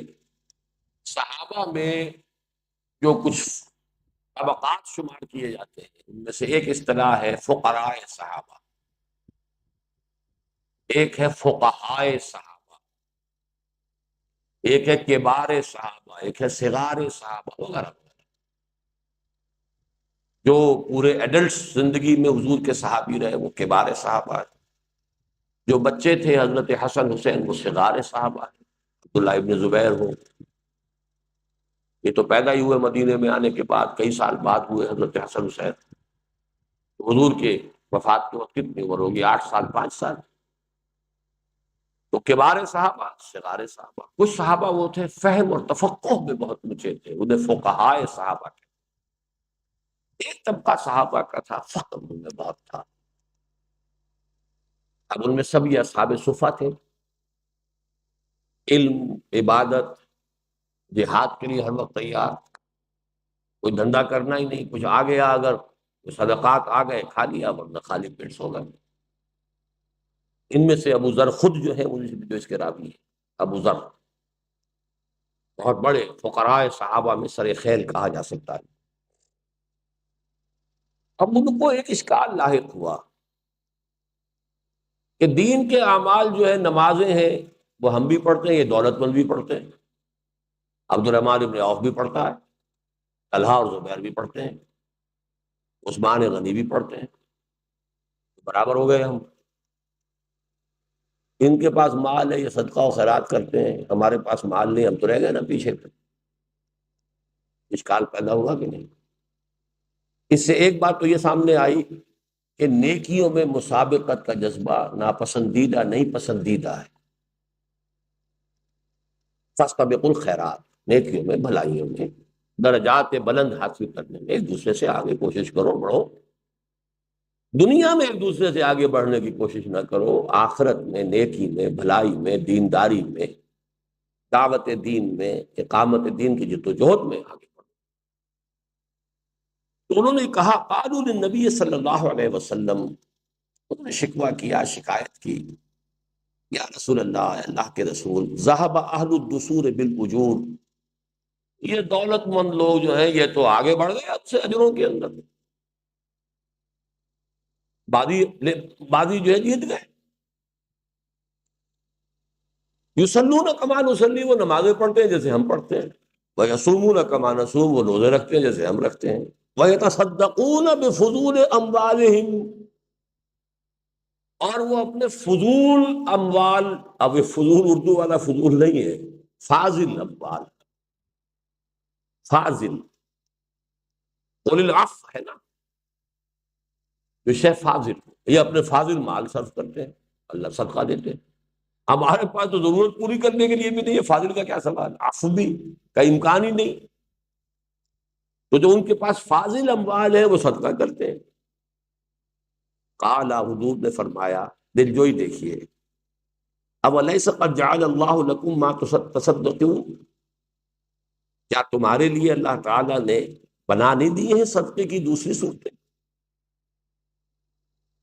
ان بکل تسبیحۃ صدقۃ، ہر مرتبہ جب تم کہو گے سبحان اللہ سبحان اللہ، یہ صدقہ ہے۔ وکل تکبیرۃ، ان بکل، اسی لیے یہاں پھر کل پڑھا جائے گا، با کا عمل چلے گا، وکل تکبیرۃ صدقۃ، اور یقیناً ہر مرتبہ اللہ اکبر کہنا ایک صدقہ ہے۔ وکل تحمیدۃ صدقۃ، اور ہر مرتبہ الحمدللہ کہنا صدقہ ہے۔ وَكُلِّ تَحْلِيلَةٍ صَدَقَةً، اور ہر مرتبہ لا الہ الا اللہ کہنا یہ صدقہ ہے۔ وَأَمْرٍ بِالْمَعْرُوفِ صَدَقَةً، اور نیکی کا حکم دینا، مشورہ دینا، نصیحت کرنا صدقہ ہے۔ وَنَهْيٍ عَنِ مُنْكَرٍ صَدَقَةً، اور کسی بھی برائی سے روکنا صدقہ ہے۔ وَفِي بُضْعِ أَحَدِكُمْ صَدَقَةً، اور تم جو اپنی بیویوں سے ہم بستری کرتے ہو یہ بھی صدقہ ہے۔ قالوا یا رسول اللہ،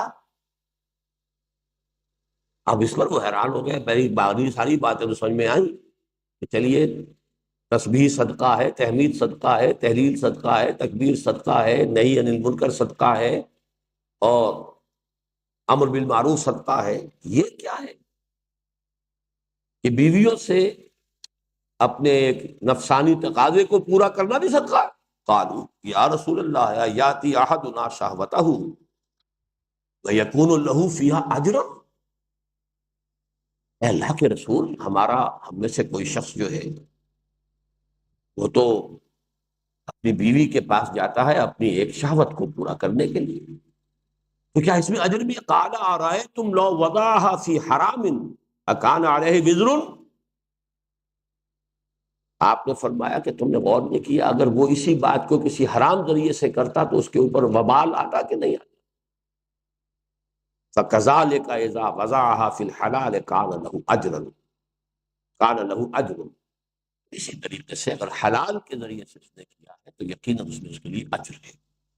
ایک تو اس میں عبادت کا بہت وسیع تصور آ گیا، ایک انسان کی زندگی صحیح رخ پر ہو، اللہ کی بندگی کرنی ہے ہر حال میں، تو اس کا کھانا بھی عبادت، پینا بھی عبادت، حوائج ضروریہ بھی عبادت، یہاں تک کہ تعلق زن و شوع بھی عبادت، اور باقی پوری زندگی گزر رہی ہو حرام میں اور دنیا کی طلب میں، وہ ساری عبادتیں زیرو سے ضرب کھا کر زیرو ہو جائیں گی، نمازیں بھی زیرو، روزہ بھی زیرو، یہ ہے تصور عبادت، جو ہمارے مولویانہ تصورات نے بالکل جس کو کہ غتربود کر دیا، ختم کر دیا، جس کا کوئی تصور ہی موجود نہیں۔ اس حدیث کی ایک اور، یہ تو روایت مسلم ہے، ایک اور روایت میں یہ ہے اس کی باقی حصہ کہ اب انہوں نے وہ تسبیح و تحمید شروع کر دی زیادہ، اور وہ جو تھے دولت مند صحابہ، انہوں نے کہا یہ تم کیا کرنے لگے بھائی، آپ چھپاتے کیسے؟ کہ حضور نے فرمایا تسبیح کرنا بھی صدقہ ہے، انہوں نے بھی شروع کر دیا، ان کا کیا جاتا تھا؟ اب پھر دوبارہ حال کہ اللہ کے رسول، یہ تو انہوں نے بھی شروع کر دیا۔ دیکھیے عام انسانی طبع اور فطرت، ایسا نہیں محسوس ہوتا کہ وہ کوئی سپر ہیومن لوگ تھے، سیدھے رخ پر پڑ جانا، ایمان کا دل میں آ جانا، بس یہی سپر ہیومن ہے۔ حیوانیت سے ابھر آنا، انسان بن جانا، یہی سپر ہیومن ہے، اور سپر مین سپر ہیومن کسی شے کا نام نہیں۔ خطا ہو جائے گی، پھر بھی ہو جائے گی، توبہ کرو۔ تو حضور نے پھر فرمایا کہ بھئی یہ اللہ تعالیٰ کا فضل ہے جس کو وہ چاہتا ہے، یعنی اب اس پہ تمہیں قناعت کرنی چاہیے۔ لا تتمنوا ما فضل اللہ بہ بعضکم علی بعض، سورہ نساء میں ہے۔ تمنا نہ کیا کرو اس چیز کی کہ جس میں اللہ نے تم میں سے بعض کو بعض پر فضیلت دی۔ یہاں قناعت، ٹھیک ہے اللہ نے مجھے یہ دیا ہے، وہ دیا ہے، اس کو دولت دی، اس کا حساب بھی تو سخت ہو جائے گا۔ جیسے یہاں انکم ٹیکس والے کھینچے پھرتے ہیں، یہاں صرف یہ ہوتا ہے کہ وہ حکومت کے مخالفین جو ہیں ان کی کھچائی شروع ہوتی ہے، وہاں ہر ایک کی ہونی ہے، وہاں حساب دینا مشکل ہو جائے گا۔ جن کو تھوڑا ملا ان کا حساب بھی ہلکا ہو جائے گا۔ اس اعتبار سے دولت کا کم ہونا جو ہے وہ ان کے لیے اس وقت جو ہے it will be a boon, a blessing in disguise.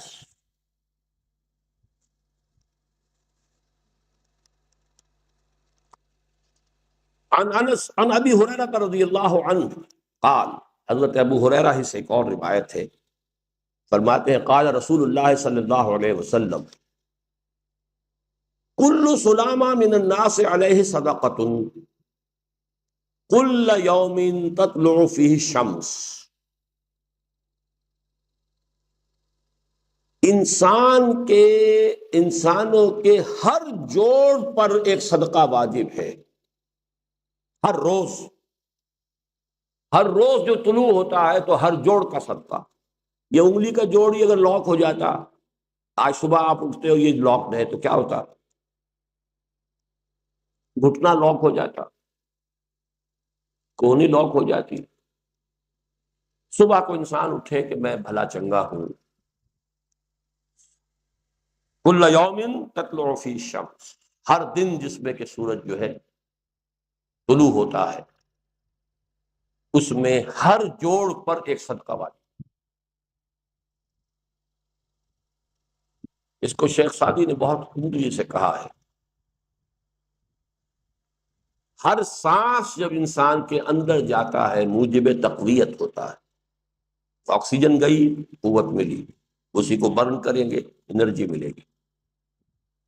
سانس باہر نکلتا ہے یہ صفائی کا ذریعہ بنتا ہے، کاربن ڈائی آکسائڈ اور بہت سی چیزیں نکل گئی۔ بس بر ہر نفس دو شکر واجب، بس ہر سانس پر 2 مرتبہ شکر کرنا چاہیے۔ ہر سانس اندر گیا موجب تقویت، باہر بنا موجب تنقیح، لہذا پس بر ہر نفس 2 شکر واجب۔ تقریباً اسی طرح کا یہ معاملہ ہے، لیکن اب یہ کیسے صدقے ہوں گے؟ اس صدقے ہی کے جیسے کہ پہلے آ چکا ہے، اسی کی یہ تعریف میں ہے۔ تعدل بین اثنین صدقۃ، 2 آدمیوں کے درمیان عدل کراؤ، فیصلہ کرا دو عدل کے ساتھ، یہ بھی صدقہ ہے۔ تعین الرجل فی دابتہ فتحملہ علیہا اور ترفع لہ علیہا متاعہ صدقۃ، اور تم مدد کرو کسی انسان کی اس کی سواری کے معاملے میں کہ اسے اس پر چڑھنے میں مدد دو، یا یہ کہ اس کی کوئی چیز، اس کا سامان نیچے سے اٹھا کے پکڑا دو، اونٹ پر سوار ہو گیا ہے اب نیچے سے سامان پکڑا رہے ہیں، یہ بھی صدقہ ہے۔ والکلمۃ الطیبۃ صدقۃ، ہر پاک بات جو اپنی زبان سے نکالو گے وہ صدقہ ہے. فلیقل خیرا او لیصمت، بات صحیح کرے، اچھی کہے یا خاموش رہے. ہر اچھی بات جو زبان سے نکلتی صدقہ ہے. وبکل خطوۃ تمشیها الی الصلاۃ صدقۃ، اور ہر قدم جو وہ نماز کے لیے جاتا ہے تو اٹھاتا ہے یہ صدقہ ہے. وتمیت الاذی عن الطریق صدقۃ، اور راستے میں سے کوئی اذیت شے کو، اذیت بخش چیز کو دور کرتا ہے، کہیں روڑا پڑا ہوا ہے، کہیں کچھ اور ہے، کوئی ٹھوکر کھا جائے گا، کوئی ہو سکتا ہے کوئی اندھا گزرے، اس کے لیے کوئی مصیبت ہو جائے، اس کو اگر ہٹاتے ہوئے چلے گا یہ بھی صدقہ. یہ بھی پھر دین کا وہی جامع تصور کے صدقہ جو ہے اس کو کہتے ہیں. صدقہ صرف یہ ہے کالا بکرا لا کے ذبح کر کے وہ گوشت اس کا بانٹا جائے تو وہ صدقہ ہے.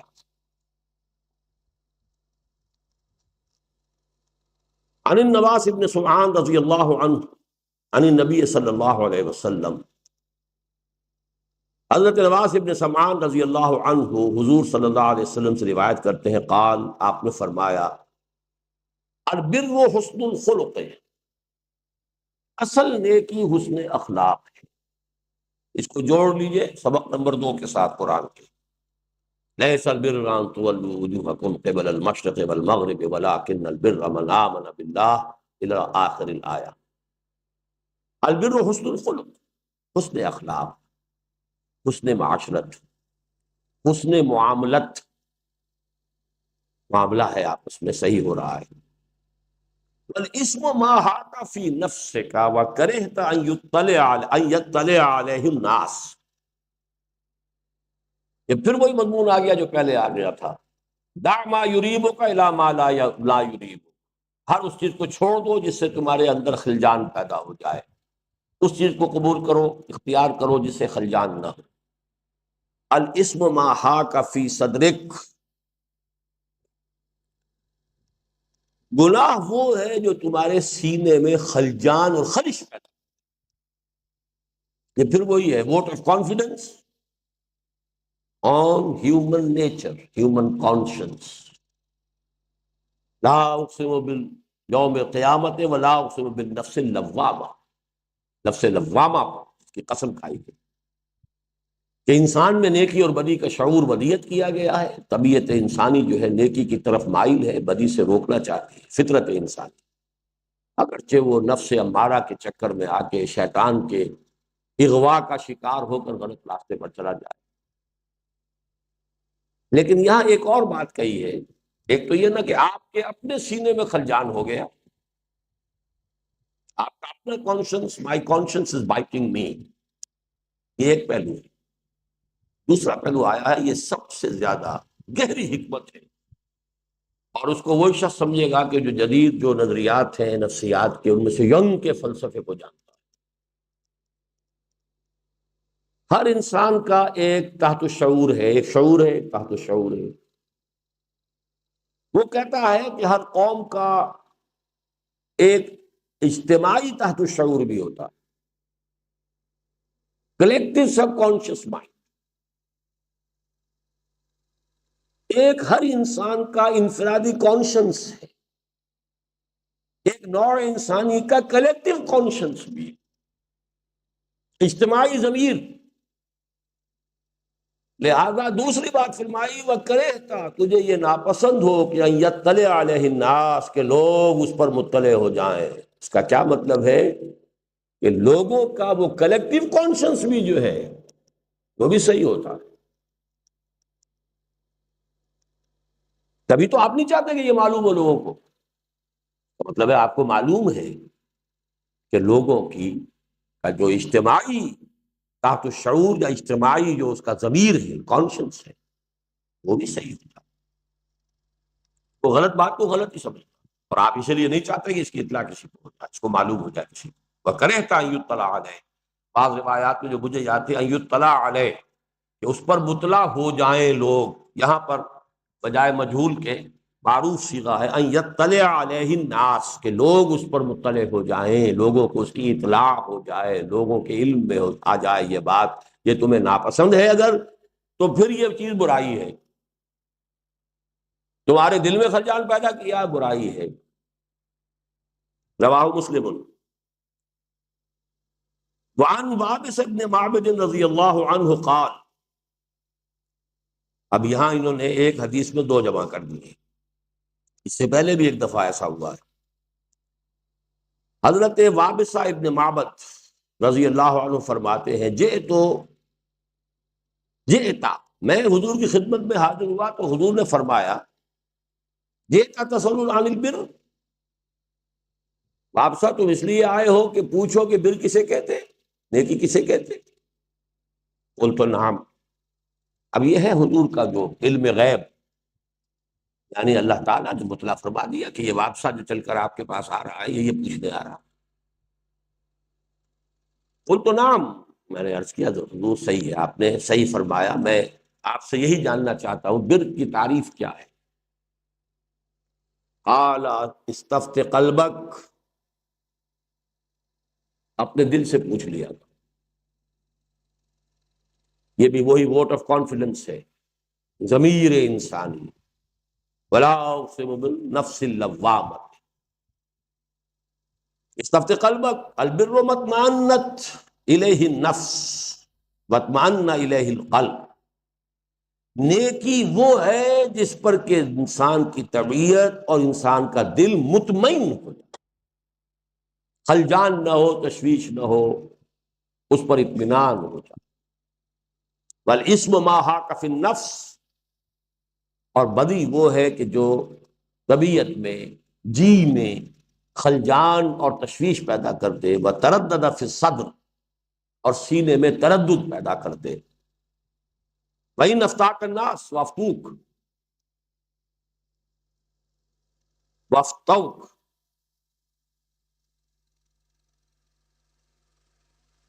چاہے لوگ تمہیں فتویٰ دے دیں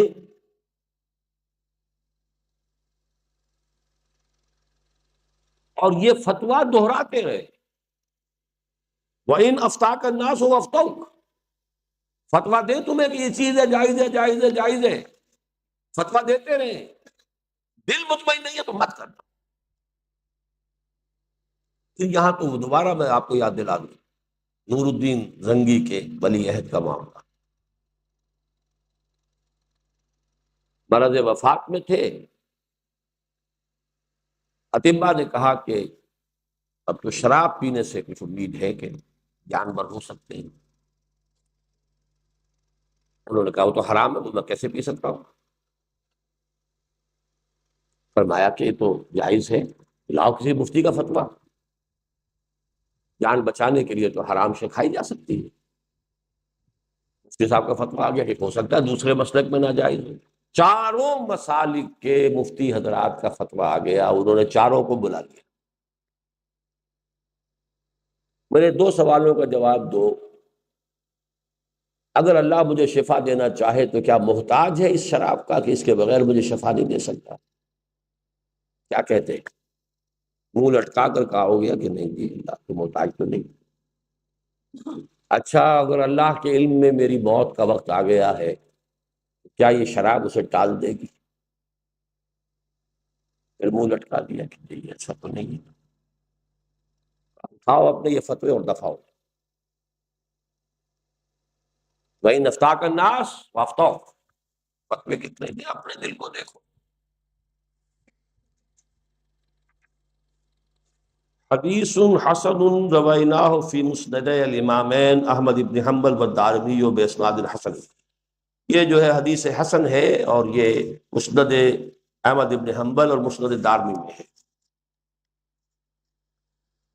28ویں حدیث ہم پڑھ چکے ہیں، وعظنا رسول اللہ صلی اللہ علیہ وسلم۔ جی جی اچھا، پھر تو کام ہمارا آسان ہو گیا۔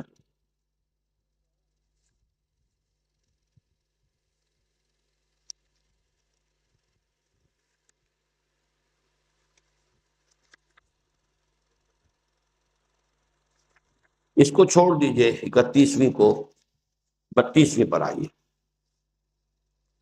عن ابی سعید سعد ابن مالک ابن سنان الخدری رضی اللہ عنہ. اب دیکھیے یہ ابو سعید خدری کے نام سے مشہور ہے، کنیت کے نام سے.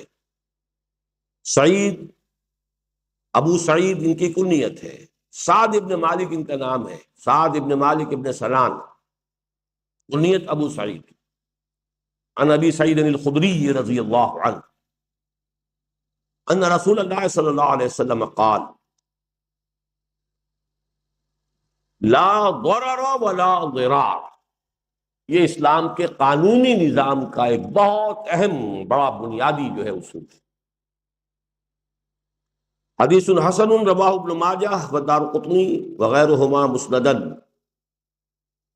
ورواہ مالک فی الموطا مرسلا عن عمرو بن یحییٰ عن ابیہ عن النبی صلی اللہ علیہ وسلم فاسقط ابا سعید وله طرق یقوی بعضها بعضا.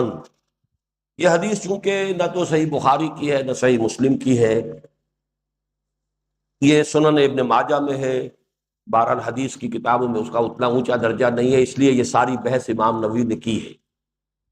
امام مالک لائے ہیں اس کو اپنی موطا میں، اگرچہ مرسل لائے ہیں. اس میں حضرت ابو سعید کا نام نہیں آیا. ابو سعید خدری کے حوالے سے بجائے مرسل اسی کو کہتے ہیں جو براہ راست حضور سے جس کو قول کو نقل کر دیا جائے. لیکن چونکہ اس حدیث کے بہت سے طرق ہیں، بہت سے روایتوں میں یہ آئی ہے جس سے کہ ایک دوسرے کو تقویت حاصل ہو جاتی ہے، اس لیے یہ معتمد علیہ حدیث ہے. لا ضرر ولا ضرار. یہ ضرار کون سا باب ہے؟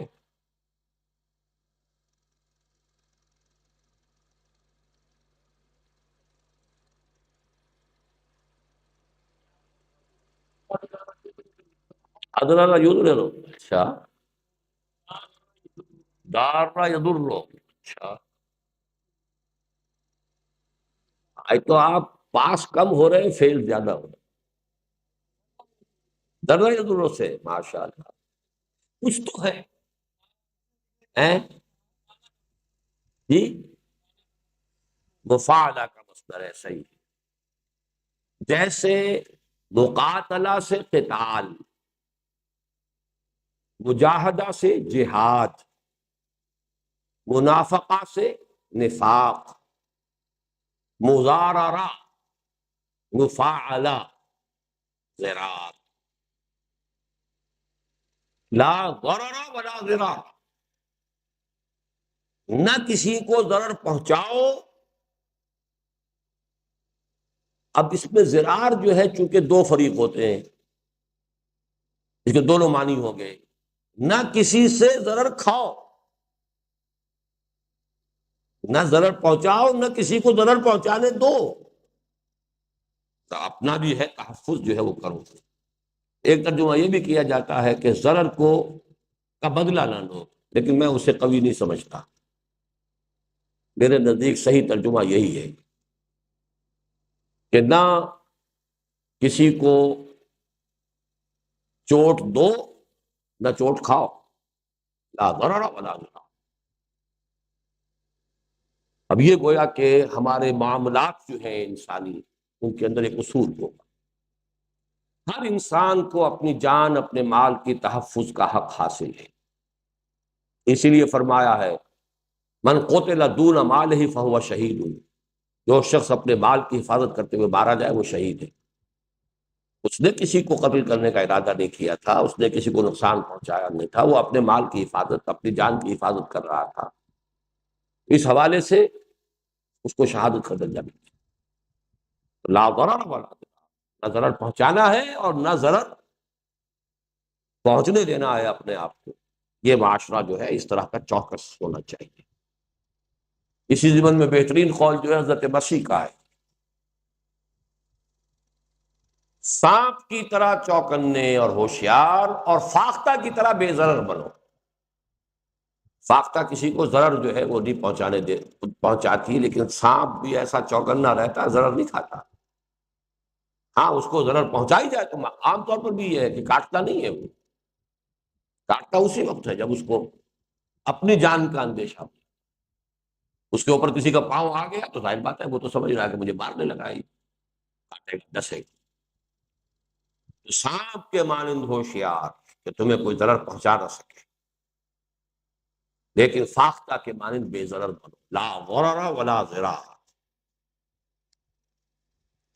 اسی طرح اسلام کے قانون عدلی، قانون عدالتی کا یہ ایک بہت اہم اصول ہے جو اگلی حدیث میں آ رہا ہے۔ عن ابن عباس رضی اللہ عنہما ان رسول اللہ صلی اللہ علیہ وسلم قال، حضرت عبداللہ ابن عباس رضی اللہ تعالیٰ عنہ سے مروی ہے کہ اللہ کے رسول صلی اللہ علیہ وسلم نے فرمایا، لو یعط الناس بدعواہم لادعا رجال اموال قوم ودماءہم لیکن البینۃ علی المدعی والیمین علی من انکر۔ حدیث حسن رواہ البیہقی وغیرہما ہاکذا وبعضہ فی الصحیحین۔ بعضہ فی الصحیحین، اس حدیث کا کچھ حصہ تو صحیحین میں بھی ہے، لیکن اس طرح مکمل حدیث جو ہے وہ امام بیہقی لائے ہیں۔ اب دیکھیے کہ امام نووی نے یہ نہیں کیا ہے کہ معیار معین کر لیں کہ صرف بخاری کی یا صرف جو ہے وہ مسلم کی روایت لینی ہے، نیچے جانا ہی نہیں۔ اب بیہقی جو ہے وہ تو بہت ہی نیچے آ جاتا ہے، یعنی جہاں تک کہ محدثین کے اور جو مجموعہ احادیث ہیں ان کا جو درجے ہیں ان میں بہت نیچے ہے بیہقی۔ لیکن یہ کہ جو حدیث کے حکمت کے جو ہیرے اور موتی موجود ہیں چاہے وہاں ہیں تو وہ بھی لینے چاہیے۔ اسی پر اب چونکہ بات آ گئی ہے تو میں آپ کو بتا دوں، درایت کا اور روایت کا ایک مسئلہ ہے کہ جو ٹکراتا ہے حدیث کے معاملے میں۔ چونکہ محدثین نے تو ایک چھلنی لگا دی، یہ اصول ہوں گے تو حدیث قبول کریں گے ورنہ نہیں کریں گے۔ ہو سکتا ہے کہ صحیح ترین قول حضور کا روایت کے اعتبار سے اس معیار پر پورا نہ اترے، اس لیے کہ روایت تو بالکل دوسری شے ہے۔ کسی شے کا سچ ہونا اور ہے، سچ ثابت ہونا اور ہے، زمین و آسمان کا فرق ہے۔ آپ کی عدالتوں میں سچ مقدمہ پورا سچ لڑا تو شاید کوئی بھی کامیاب نہ ہو جب تک کچھ نہ کچھ جھوٹ شامل نہ کیا جائے۔ اسے قانون کے تقاضے ہوتے ہیں۔ حضرت علی کی زرہ کا مقدمہ قاضی شرح نے خارج کر دیا، کیا حضرت علی جھوٹ بول سکتے تھے؟ آپ کے بیٹے اور غلام کی گواہی قبول نہیں ہو سکتی، کوئی اور گواہ ہے تو لائیے، کوئی اور گواہ ہے نہیں، مقدمہ خارج۔ تو کسی شے کا سچا ہونا اور ہے اور اس کا سچا ثابت ہو جانا یہ اور ہے۔ حدیث کا صحیح ہونا روایت کے اعتبار سے اور ہے، اور حدیث کا صحیح ثابت ہو جانا روایت کے اعتبار سے ہی اور ہے۔ اس حوالے سے ہمیں حکمت دین کے موتی کمتر درجے کے ذخیرے جو ہے ان میں سے بھی چن لینے چاہیے، لیکن یہ کام وہ شخص کرے جو حکمت قرآنی کو سمجھ چکا، اس کے اندر وہ بن چکا ہو، خاکہ انفراسٹرکچر بن چکا ہو کہ حکمت قرآنی کا صغرا کبرا، اصول جو ہے تشریح کے، اس کی بنیادیں، اس کی فروعات، کیا اس کا نظام ہے، یہ اگر ذہن میں بنا ہوا ہے تو انسان جو ہے پھر نسبتاً جو ضعیف حدیث ہے اس کو بھی اگر وہ پورے اس تانے بانے میں فٹ بیٹھ رہی ہے تو وہ قبول کر لیں۔ اسی لیے ہمارے عام اصول ہے کہ فضائل کے ضمن میں ضعیف احادیث قبول کر لی جاتی ہے، البتہ قانون جہاں حلال اور حرام کا ثابت ہو رہا وہاں نہیں، وہاں روایت کا معاملہ جو ہے اس کو افضلیت حاصل رہے گی۔ لیکن فضائل ہے، فلسفہ ہے، حکمت ہے، اس میں ضعیف موضوع نہیں۔ کچھ حدیثیں وہ ہیں جن کا موضوع ہونا ثابت ہو گیا، یہ تو وضع کی گئی، وہ الگ ہے۔ ضعیف وہ ہے کہ جس کا موضوع ہونا ثابت نہیں ہے لیکن اس کا صحیح ہونا بھی ثابت نہیں ہے۔ یہ بالکل وہی بات ہے، الحلال بین والحرام بین وبینہما مشتبہات۔ تو یہ جو ضعیف احادیث ہے وہ مشتبہات میں سے ہے، اور ان کو لیا جا سکتا ہے بشرطے کہ وہ قرآن مجید کا جو مین سٹرکچر ہے، تانا بانا ہے، جو حدیث جو اور حدیث رسول کو بھی اس میں شامل کیجئے، ان سے جو بنیادی حکمت کا تانا بانا بنتا ہے اس میں فٹ بیٹھ لیتے ہیں۔ اب یہ حضور اس روایت کے روح سے فرما رہے ہیں، عبداللہ ابن عباس رضی اللہ تعالی عنہما سے روایت ہے، لو یعطى الناس بدعواہم، اگر لوگوں کو ہر وہ شے دے دی جائے جس کا وہ دعویٰ کریں،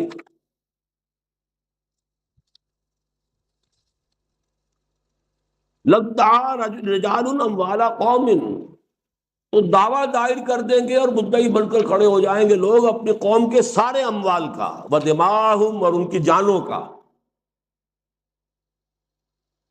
لیکن البینۃ علی المدعی والیمین علی من انکر، یہ ہے اصل میں قانون ہے۔ مدعی کہتا ہے صاحب یہ گلاس میرا ہے، اس کے لیے بینہ ضروری ہوگی کہ وہ ثابت کرے کہ یہ تمہارا ہے، میرے پاس ہے، میرے قبضے میں ہے، مجھے ثابت کرنے کی ضرورت نہیں ہے۔ مدعی جو ہے وہ دعویٰ کہتا ہے ثبوت نہیں ہے، تو میری طرف سے صرف حلف کافی ہوگا کہ میں حلف اٹھاتا ہوں، قسم کھاتا ہوں یہ میری ہے۔ والیمین علی من انکر، جو انکار کرے، فرض کیجئے کہ کوئی شخص کہتا ہے میرے قبضے میں ہے، کوئی کہتا ہے یہ گلاس میرا ہے، میں انکار ہی نہیں کرتا، اچھا بھائی ٹھیک ہے لے جا، بات ختم ہو گئی، جھگڑا تو خلاص ہو گیا۔ لیکن میرے قبضے میں ایک شے ہے اور وہ کہتا ہے یہ تو میرا ہے، میں کہتا ہوں نہیں ہے، اب اس کو دعویٰ ثابت کرنے کے لیے دلیل لانی پڑے گی، وہ حلف اٹھا دے کہ میں حلف اٹھاتا ہوں میرا، اس سے بات نہیں بنے گی۔ دعویٰ حلف کی بنیاد پر کبھی قبول نہیں کیا جائے، اس کے لیے ثبوت درکار ہو۔ ہاں دعوے کا رد اور انکار کرنے والا صرف حلف اٹھا لے کافی ہو جائے گا، لیکن اگر بینہ لا چکا ہے تو حلف، یہاں اس کا حلف بھی غیر مؤثر ہو جائے گا۔ اگر تو ثبوت آ گیا ہے نا تو حلف اس کا غیر مؤثر ہے، حلف 10 مرتبہ اٹھائے بلکہ اسے غلط حلف کی سزا بھی ملے گی پھر۔ لیکن جب عدم ثبوت ہے، ثبوت نہیں آ سکا ہے، تو صرف دعویٰ جو ہے وہ حلف کی بنیاد پر ثابت نہیں ہوگا، اور عدم ثبوت کے ساتھ دعویٰ جو ہے اس میں مدعا علیہ کا حلف جو ہے اس کی قسم کھا لینا کافی ہے اس کو بچانے۔ بہت اہم، بہت اہم، بہت بنیادی کہ اگر ایسے ہی لوگوں کو جو کچھ کسی پر دعویٰ کر دے، حلف اٹھا لے، میں حلف اٹھاتا ہوں جی یہ زمین تو میری ہے، لے جاؤ بھائی، تو کوئی چھوڑے گا یہاں؟ یہ دنیا جو ہے یہاں اس نظام کو قائم رکھنے کے لیے قانون ہوگا۔ حضرت علی حلف اٹھا لیتے یہ ذرا میری ہے تو اس کو بیکار تھا حلف، ان کا تو کہنا بھی حلف ہی تھا، لیکن نہیں، بیکار ہے، ثابت آپ کو ثابت کرنا پڑے گا، اور جب وہ ثابت نہیں کر سکے تو جو مدعا علیہ ہے اس کا حلف کافی ہے۔ ہاں آپ ثابت کر دیتے تو مدعا علیہ کی حلف جو ہے وہ بے معنی ہو جاتا، ثابت کر دیتے، گواہ لے آتے۔ تو لیکن البینۃ علی المدعی والیمین علی من انکر۔ الحدیث الرابع والثلاثون، 34ویں حدیث، یہ تو وہ ہے جو ہمارے پوری دعوت تحریک اس کی بڑی بنیادوں میں سے ہے۔ ابی سعید الخدری رضی اللہ عنہ قالت سمعت رسول اللہ، اب آپ نے نوٹ کیا پھر آ گئی وہ سمعت، میں نے خود سنا ہے۔ بعض حدیثیں آئی ان اس کے اندر احتمال بہرحال پیدا ہو جاتا ہے کہ شاید براہ راست خود نہ سنا ہو، کسی اور صحابی نے بتایا ہو کہ حضور نے یہ فرمایا، لیکن یہاں جب سمعت رسول اللہ صلی اللہ علیہ وسلم یقول، میں نے خود سنا اللہ کے رسول صلی اللہ علیہ وسلم کو فرماتے ہوئے، من رأى منکم منکرا فلیغیرہ بیدہ فإن لم یستطع فبلسانہ فإن لم یستطع فبقلبہ وذلک اضعف الایمان۔ تم میں سے جو کوئی شخص کسی منکر کو دیکھے، منکرن، اب اس میں دو احتمالات ہیں، نکرہ ہے یہ، کوئی منکر، اور منکرن اگر اس کو تفخیم مانا جائے تو بڑا منکر، چھوٹے چھوٹے منکرات کے اوپر جسے ہم کہتے ہیں خوردہ گیری، وہ بھی اچھی نہیں ہوتی، اس میں آپ واعظ کہیں گے، نصیحت کریں گے، کچھ سمجھا دیں گے، کبھی چشم پوشی سے بھی کام لینا بہتر ہوتا ہے اس میں، وَإِن تَعْفُوا وَتَصْفَحُوا وَتَغْفِرُوا، دیکھا اندیکھا بھی کر دیا جائے، لیکن بڑا منکر ہے تو پھر لیکن دوسرا یہ کہ اس کو عام سمجھا جائے تو ہر بدی کے اوپر بھی اس کا اطلاق ہوگا. فَلْيُغَيِّرْهُ بِيَدِهِ، اس پر لازم ہے کہ اسے اپنے ہاتھ سے بدل دے. منکر کو بدلنا نیکی سے، معروف سے. منکر کے مقابلے میں کیا ہوگا؟ معروف. فَلْيُغَيِّرْهُ بِيَدِهِ، اسی کو انقلاب بھی کہتے ہیں. انقلاب کے معنی بدلنا ہی ہے. انقلبا، لوٹ جانا، پلٹ جانا، بدل جانا. فَإِن لَمْ يَسْتَطِعْ فَبِلِسَانِهِ، اگر استطاعت نہ رکھتا ہو تو زبان سے. وَإِن لَمْ يَسْتَطِعْ فَبِقَلْبِهِ، اگر اس کی بھی استطاعت نہ ہو تو دل سے. وَذَلِكَ أَضْعَفُ الْإِيمَانِ، اور یہ ایمان کا کمزور ترین درجہ ہے. رواه مسلم، مسلم شریف کی روایت ہے. اس حدیث میں جو ایک خاص نقطہ نوٹ کیجئے، استطاعت یا عدم استطاعت کے دو پہلو ہو سکتے ہیں. عام طور پر اس کا صرف ایک پہلو نگاہوں کے سامنے رہتا ہے. اس حدیث کا اہم تر حصہ اسی وجہ سے نگاہوں سے اوجھل ہو جاتا ہے. عدم استطاعت کا ایک پہلو ہو سکتا ہے داخلی، انفرادی. ہمت نہیں ہے.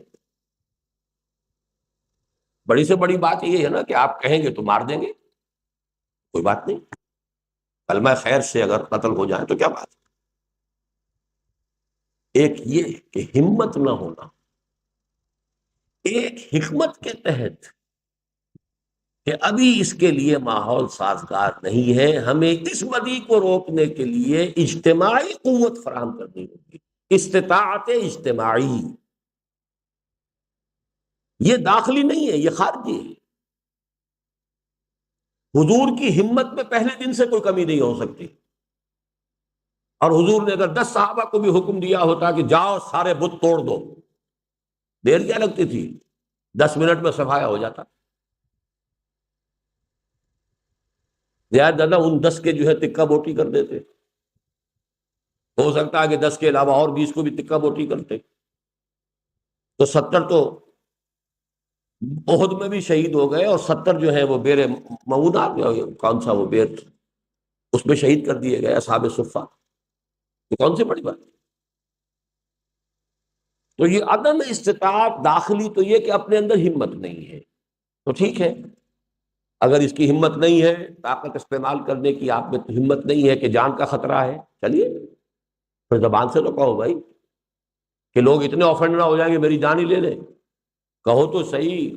اور ظاہر بات ہے لسان میں درخواست کا انداز بھی ہو سکتا ہے، نصیحت کا انداز بھی ہو سکتا ہے، ملائمت بھی ہو سکتی ہے. قولا لہو قولا لینا، جا کے بات کرنا، نرم انداز میں کرنا. اور اگر یہ صورت اتنی بھی ہمت نہ ہو کہ ناراض ہو جائیں گے، یہ بھی بگڑ جائیں گے، یہ گویا کہ اندر کے ایمان کی کمزوری ہے کہ جو اس میں سامنے آ رہی ہے. تو آخری درجہ جو ہے وہ ایمان کی کمزوری کا یہ ہے کہ کم سے کم نفرت رکھو اس سے. یہ نفرت بھی گئی تو ایمان گیا. وائے ناکامی متائے کارواں جاتا رہا، اور کارواں کے دل سے احساس زیاں جاتا. ایک پہلو وہ ہے جو میں نے واضح کیا ہے، اور منہج انقلاب نبوی کے اعتبار سے یہ دوسرا پہلو اہم تر ہے. ہمت کی کوئی کمی نہیں تھی، نہ حضور میں نہ صحابہ میں. اتنی جانیں دینے کے لیے ہر وقت تیار تھے. مصلحت کا تقاضا نہیں تھا، اس لیے 12 برس تک اسی کعبے کا طواف کیا ہے جس میں بت رکھے تھے. اسی صحن کعبہ میں نماز پڑھی ہے جہاں آگے بھی بت، پیچھے بھی بت، دائیں بھی بت، بائیں بھی بت.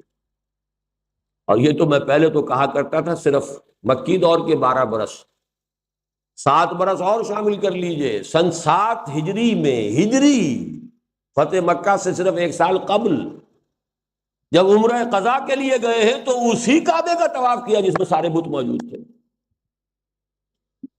تو کیا اسے ہم کہیں گے کہ ایمان کی کمزوری تھی حضور کی اور صحابہ کی؟ معاذ اللہ، سبحان اللہ. تو ایک ہے مصلحت، اور مصلحت بھی ذاتی نہیں، مصلحت اجتماعی، اس کام کی مصلحت. حکمت انقلاب، اس کے حوالے سے مصلحت. ذاتی بات تو ہمت کی ہو جائے گی. اس کے اعتبار سے تو یہ ہے کہ اگر چلیے نہیں ہے، مومن ضعیف بھی ہوتا ہے، مومن قوی بھی ہوتا ہے. المومن القوی خیر من المومن الضعیف. لیکن یہ کہ اللہ تعالیٰ نے اپنے دین میں گنجائش سب کے لیے رکھی ہے، قوی بھی ہے، ضعیف بھی ہے.